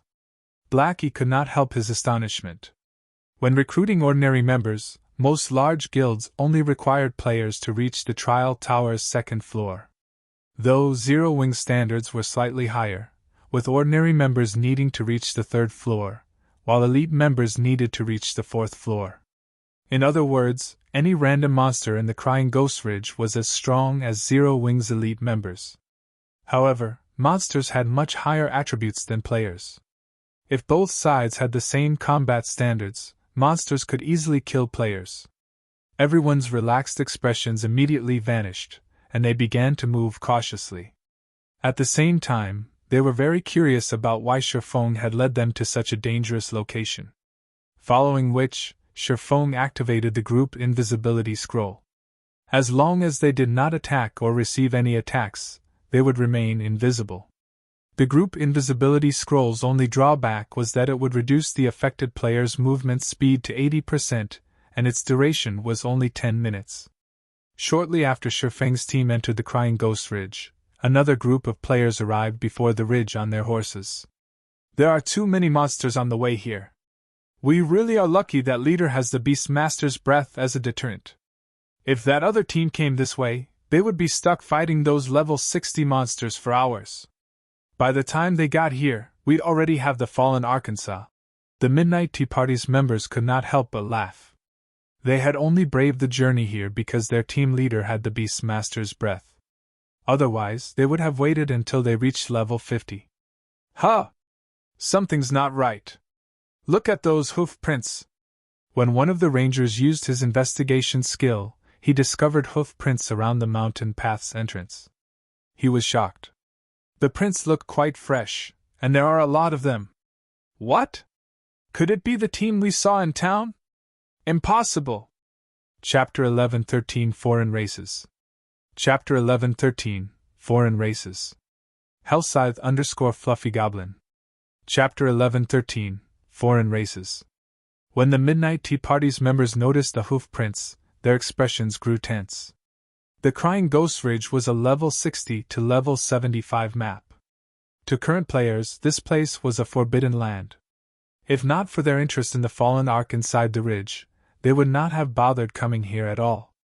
Even if they were trying to avoid contact with large guilds, they would only level and quest in level 55 or so maps. Why wouldn't they be surprised to find hoof prints from other mounted players? Breeze Wine, the Midnight Tea Party's leader, turned to T.A. Delicate, pretty assassin in white clothes and ordered, "Wave, scout ahead and see how many people they have and how far ahead they are." The assassin class was not only skilled in the art of assassination. These players were also talented trackers. If an assassin's tracking skill were a high enough level, they could even determine general information of the other party through their footprints. For example, the white-clothed assassin had leveled her tracking to Tier 1, level 9. At this stage of the game, an assassin with the skill at Tier 1, level 2 was already impressive. After all, it was not a commonly used skill. "Leave it to me." The pretty assassin called Netherworld Wave nodded. She then jumped off her massive avian mount and checked the hoof prints. As for the rest of the team, they also dismounted and sat to rest. Although they had ridden their mounts the whole way here, several hours of riding was a burden on their stamina. By sitting to rest, they could recover some of the lost stamina. "There are 20 sets of prints. It should be a team of level 40 and above players. The prints are less than half an hour old." However, the team's trail disappears after reaching the path's entrance. Netherworld Wave reported. Even after searching for other clues, she could not find a reason for the sudden disappearance. Normally, only invisibility-type skills such as stealth produce such effects. However, why would a group of 20 assassins venture to the Crying Ghost Ridge? Although we don't know why these players are here, we should be careful. As a neutral map, there are plenty of foreign races in Crying Ghost Ridge. If the natives discover us, kill them immediately. If we can't kill them, run. Do not engage in a drawn-out battle, Breeze Wine instructed. Low-ranking mounts cannot hide their tracks. And my Beastmaster's breath is only effective against low-intelligence monsters. It won't be nearly as effective against the races here. From this point on, we'll advance on foot. Following which, the Midnight Tea Party stealthily entered the Crying Ghost Ridge. However, as the team traveled down the narrow mountain path leading into the Crying Ghost Ridge, they discovered a bewildering scene. The area, which had originally been covered with gravel, now looked like the surface of the moon. Craters and corpses of various races littered the ground. There were at least 300 dead scattered in the rubble. It looked like some great war's forlorn battlefield. What happened here? The female cleric Cloudyarn's jaw dropped, shock filling her gaze as she stared at 3 ogre corpses that were over 10 meters tall, their bodies bisected. Surrounding these 3 were hundreds of 3 and 5 meter tall ogres. Ogre Gladiator High Lord. Level 62. HP 0/19, 200,000. Ogre Warrior, Special Elite. Level 60. HP 0/1, 900,000. Ogre Shaman, Chieftain. Level 61. HP 0/3, 500,000. Leader, these ogres seem to have been here to ambush players. However, from the looks of it, the players who passed by earlier must have killed them, Netherworld Wave said as she handed some simple traps she had picked up to Breeze Wine. In God's domain, players weren't the only ones capable of setting traps. Monsters could do so as well. As for foreign races that had higher intelligence than monsters, setting traps was common. Though, there were differences between the traps the various races set. For example, simple-minded races like ogres were only capable of setting very primitive traps. Perceptive players could easily avoid them. Just who are those players? Breeze Wine could not help his joy when he saw the ogre corpses. Among the hundreds of ogres, there were 3 level 62 ogre gladiators and over 30 ogre shamans, which were healers. Even their adventurer team would suffer casualties if they fought such a powerful force. However, he could not find a single trace of a player's resurrection on the battlefield. Thank goodness we arrived after those people. Otherwise, we would have had a hard battle, Cloudyarn said, sighing in relief. Leader, I found the team's tracks. It seems like they're heading towards the fallen ark as well. Dark War, a ranger wielding a short bow, said as he pointed towards the dead forest ahead of them. This is interesting. Endless Scars smiled faintly as she examined the sword marks on the ogre gladiators. Leader, let's move out. If we waste too much time here, the monsters might respawn. Alright, let's go, Breezewind said as he gestured with a hand. The team then followed the tracks. Meanwhile, deep in the Crying Ghost Ridge's dead forest, Sherfong and the others faced off against an army of trolls. Wave after wave assaulted the team. Meanwhile, the troll shaman standing in the rear continuously healed the troll warriors and chieftain fighting on the front lines. Troll Warrior Elite. Level 61. HP 650, 000/650, 000. Troll Chieftain Great Lord. Level 63. HP 42, 000/42, 000. Troll Shaman Chieftain. Level 62. HP 3, 100, 000/3, 100, 000. Guild Leader, if they continue calling for reinforcements, we won't be able to hold them back. Kola, who held back the Troll Chieftain, shouted. The pressure was intense as he fought the Great Lord. He was only level 43. With a 20-level gap, even though he had an epic shield and the support skills of the demonic Flame Tiger, he felt as if his life were on a roller coaster. Every one of the Troll Chieftain's normal attacks dealt over -19,000 damage, while a skill would deal over -26,000. Meanwhile, he only had slightly over 35,000 HP. If not for the Cleric's Truth's shield and Oracle's protection on him, the Great Lord's skills would have killed him instantly. Wait a little longer. Turtledove and Wumyen, try to lure as many troll warriors away from the chieftain as possible, Sherfong unhurriedly instructed. Guild Leader, there are too many trolls here. If any more join the fray, I'm afraid that we won't be able to deal with them. Gentle Snow felt her chest tighten as she watched more troll warriors join the battle. They could deal with their foes if the monsters were simply level 40+ elites. However, these were level 60+ elite monsters.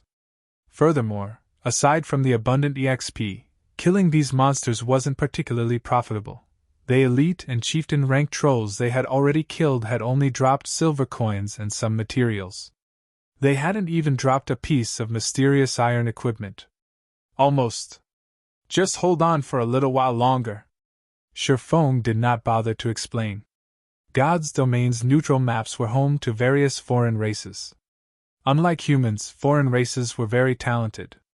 Some were good with magic, some possessed unmeasured strength, some had acute 5 senses, and some were natural-born warriors. To put it simply, foreign races were much stronger than humans. During ancient times, humans had consistently ranked at the very bottom among the races in God's domain. Humans did not have an edge in combat. However, humans' intelligence was unmatched. The human race had only achieved the prosperity it enjoyed today by accumulating and passing on their knowledge from one generation to the next. Although humans were still no match for archaic species, they had become the race on the continent of God's domain and occupied most of the continent's territories. There were 2 foreign races in Ghost Crying Ridge, ogres and trolls. While ogres wielded boundless strength, they lacked the intelligence to produce weapons that could maximize that strength. Trolls, on the other hand, were very smart. Normally, they would gather wood and stone to forge weapons for battle. Green ebony was among the wood these trolls harvested. Hence, when killing these trolls, there was a chance that green ebony would drop. Of course, players could also search the Crying Ghost Ridge for harvestable green ebony. However, the process was troublesome. Moreover, to Sherfong and the others, Crying Ghost Ridge was still too dangerous to explore casually. There were many places that they couldn't reach yet. Thus, Sherfent settled on killing trolls for the wood. In fact, he was specifically waiting for the troll chieftain to call for reinforcements so that he would have more troll warriors to kill. Troll warriors were only elite monsters. Their chances of dropping a rare material like green ebony were quite low. At the very least, they needed to kill chieftain-ranked trolls for a decent chance of obtaining green ebony. Guild Leader, more trolls have arrived! Minor Wind reported, his expression twisting. Among the newcomers were 3 Lord-ranked trolls. Chapter 1114 Advanced Technique. Chapter 1114 Advanced Technique. _ As soon as Minor Wind finished his report, the team heard crashing from the nearby forest as one tree after another fell to the ground. Suddenly, 3 3-meter-tall figures jumped into the clearing. These 3 figures were black-skinned trolls clad in broken armor, each wielding a silver spear. Their blood-red eyes radiated an intense bloodlust. Roar! The instant the 3 black trolls noticed Shifeng's group, they bellowed in rage. One of them even swung their spear at a nearby tree, felling the massive tree with a single attack. Even Shifeng couldn't underestimate their incredible strength. Petrified Troll Lord. Level 62. HP 8, 200,000/8, 200,000. Everyone on the team felt an immense pressure from the petrified trolls. If the trolls were merely level 40 lords, they could hold the monsters back.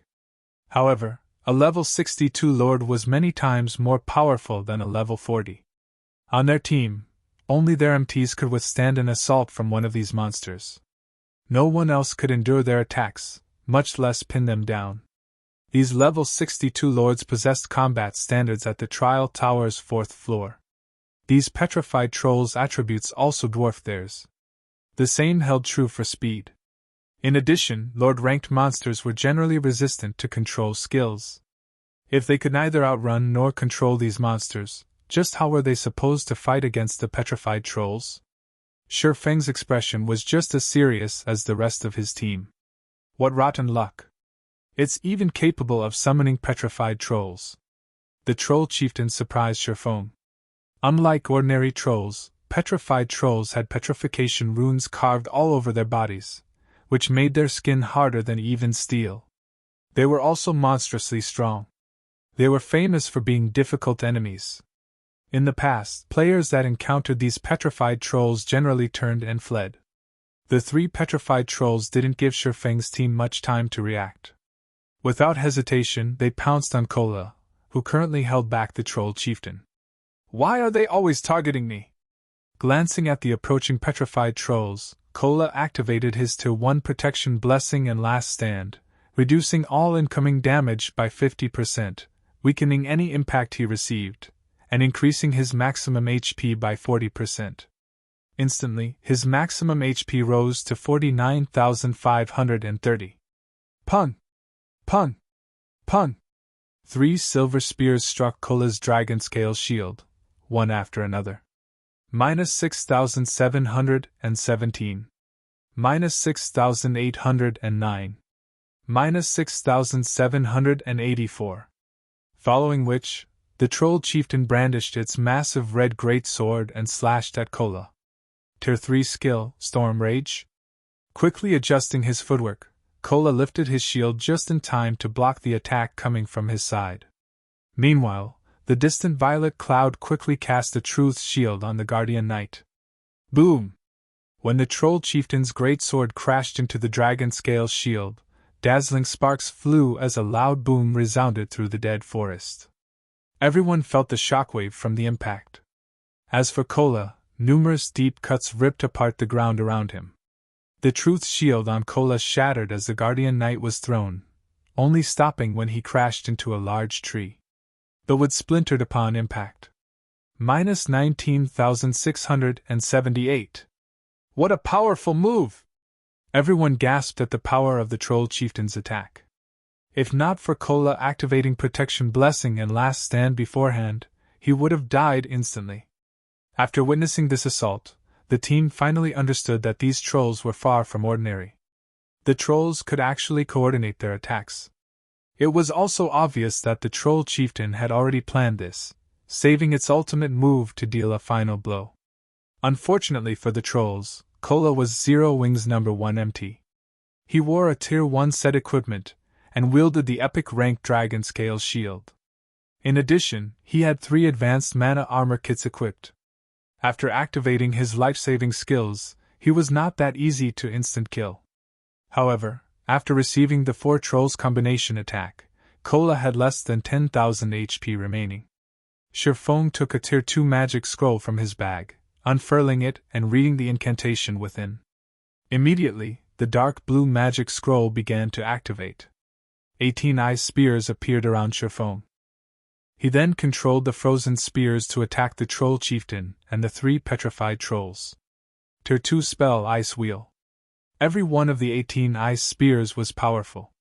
If they all hit their mark, even a great lord would suffer severe wounds. Go! However, Shifeng did not simply use the 18 spears to attack the trolls.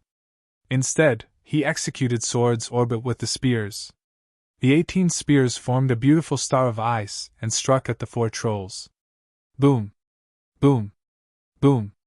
The instant the spears met the trolls, a series of crashes echoed throughout the clearing.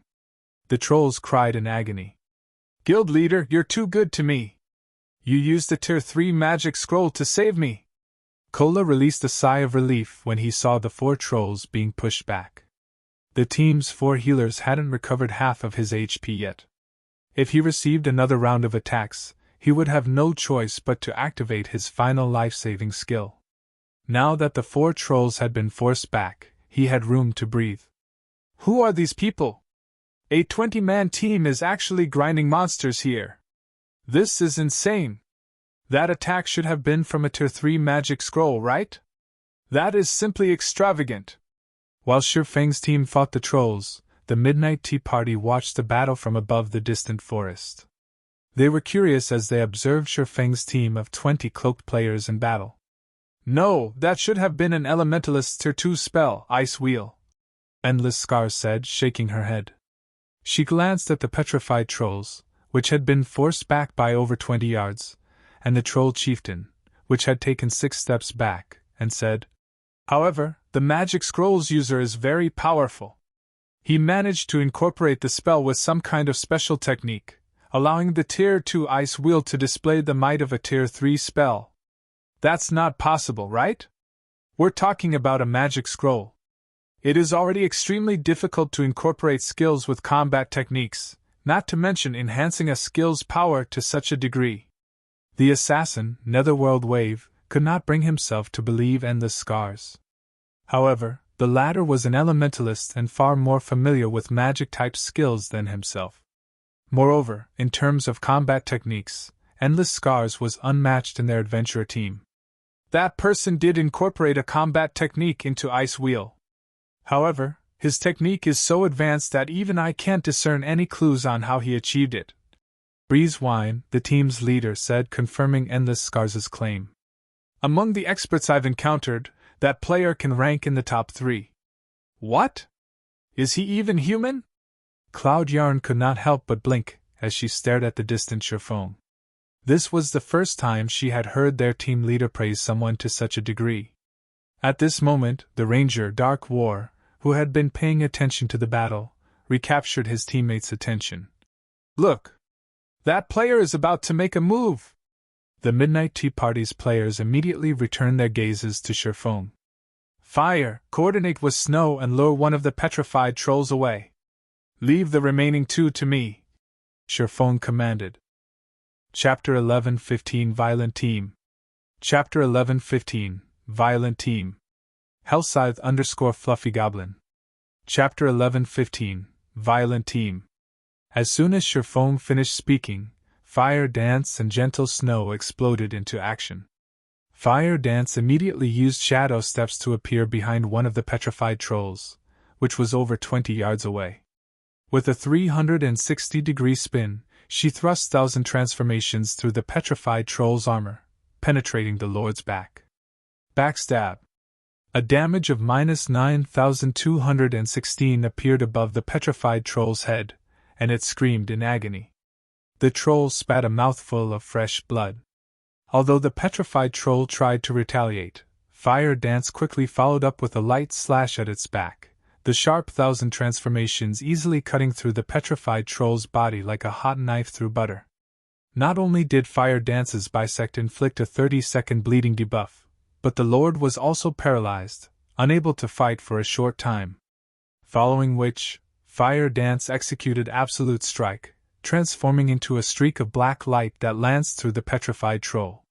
The instant she reformed on the other side of the troll, she thrust 1,000 transformations at the Lord's heart. 5-star eviscerate. Immediately, the impact sent the petrified troll falling backward, 2 damages over -10,000 appearing above the Lord's head. The petrified troll had no defense against Fire Dance's assault whatsoever. The team was momentarily stunned by this scene. That was a level 62 Lord. Yet, Fire Dance had rendered it helpless. Moreover, she dealt such awe-inspiring damages to the Lord. Initially, the team had assumed that Cherfone was pushing his luck when he had only sent Fire Dance and Gentle Snow to deal with the petrified troll. Now, however, it would seem that Fire Dance alone was more than enough for the job. Roar! As the heavily injured petrified troll got to its feet, it bellowed with rage. It swept its silver spear horizontally, covering a range of 10 yards. The powerful strength of its attack ripped apart the air, causing an explosion of force. In response, Gentle Snow executed charge and appeared before the petrified troll, protecting Fire Dance. Although the petrified troll was immune to her charge's fainted effect, the skill increased her attack speed and movement speed. She followed up by meeting the troll's spear with a cross slash. Boom! As an explosion shook the air, Gentle Snow was forced to take 3 steps back, a damage of over -2,000 appearing above her head, but she had driven back the petrified troll's spear. She blocked it? Everyone was stunned. She blocked it? No matter how I look at it, that monster's strength should be as high as a High Lord's of the same level, yet a single berserker blocked its attack and received so little damage in return? One of the Midnight Tea Party's muscular berserkers stared at Gentle Snow in shock. He was one of the top berserkers in the Midnight Tea Party, and even he did not think he could endure the petrified troll's attack as easily as Gentle Snow had. He even wore the complete Violent Will set, a level 45 dark gold set equipment for berserkers. What's so surprising? Rather, look at how powerful that assassin is. Although her attack seemed ordinary, she achieved a 90% or higher completion rate with every skill she used. Her bisect and eviscerate's completion rates should be nearly 95%, Netherworld Wave said.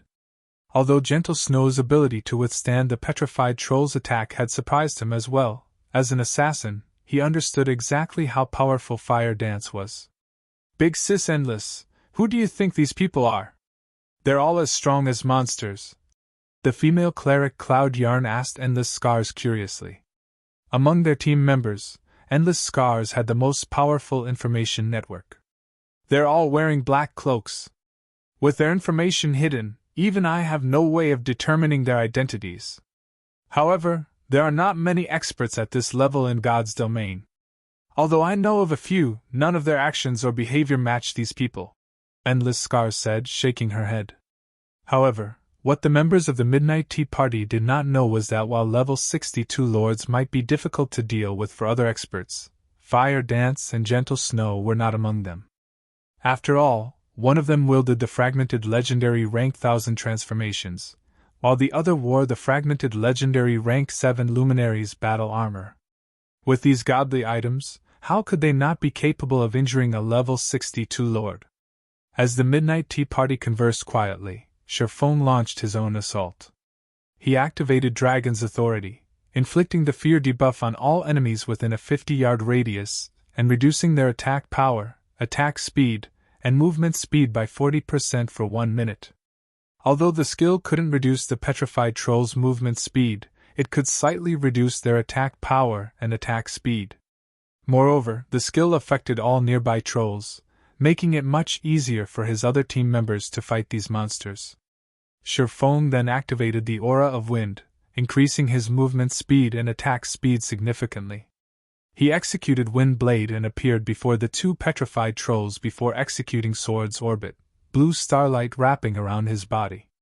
As the starlight bloomed, not only did he force the 2 petrified trolls back, but a bloody gash also appeared across their bodies as a frightening damage appeared above both of their heads. -13,489. -27,544. Cherfone didn't receive any damage. Angry Tyrant's effects sure are frightening. as expected from excellent epic equipment. Sherfoam was quite satisfied as he looked at the delicate bracers around his wrists.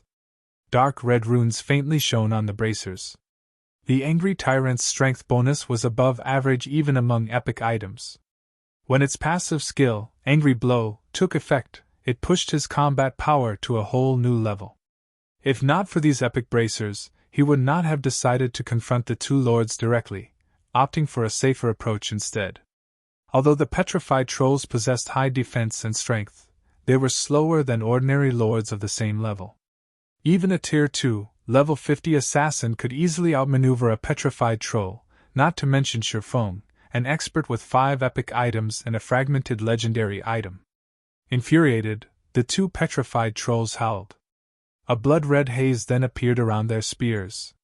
This move was none other than the petrified troll's Tier 2 skill, Blood Sacrificial Spear. It was a weapon-enhancing skill that doubled their weapon's attack power for 10 seconds and increased their attack speed by 30%. As numerous streaks of red light stabbed at Sherfoam, the latter activated Flame Burst. The Abyssal Blade and Killing Ray both released blinding lights, illuminating the gloomy forest. Swords Orbit. Boom. Boom. Boom. A series of clangs rang out. Pained screams followed. The 3-meter-tall petrified trolls transformed into 2 massive fireballs as the attack sent them flying. They crashed through numerous trees before they finally fell to the ground. Everyone involuntarily shivered when they saw the 2 monsters' bodies. Meanwhile, the 2 lords' HP bars shrank by a small chunk. Minus 134,858. Minus 135,047. The 2 horrific damages stupefied everyone on the team. If not for Fire Dance and Gentle Snow still struggling with the other petrified troll, they would have doubted that the 2 monsters on the ground were actually petrified trolls. Prioritize killing the other petrified troll. Blackie, Aqua, Summer, prepare your large-scale destruction spells. Sherfoam commanded immediately after throwing his 2 opponents. Now that no more trolls had joined the battle, they no longer needed to hold back. After clearing out the elite rank trolls, they could deal with the petrified trolls more quickly. Blackie and the others nodded and began chanting their spells incantations. Time flew by. When the 3 of them finished chanting, "Gather the monsters around the troll chieftain. Blackie, use Guardian of Light on Kola." Under Sherfeng's command, the team gathered around the troll chieftain. Kola activated Dragon Scale Body, increasing his defense by 200%, HP by 300%, and recovery by 500% for 30 seconds. With Guardian of Light's effects, it was practically impossible for the trolls to kill him.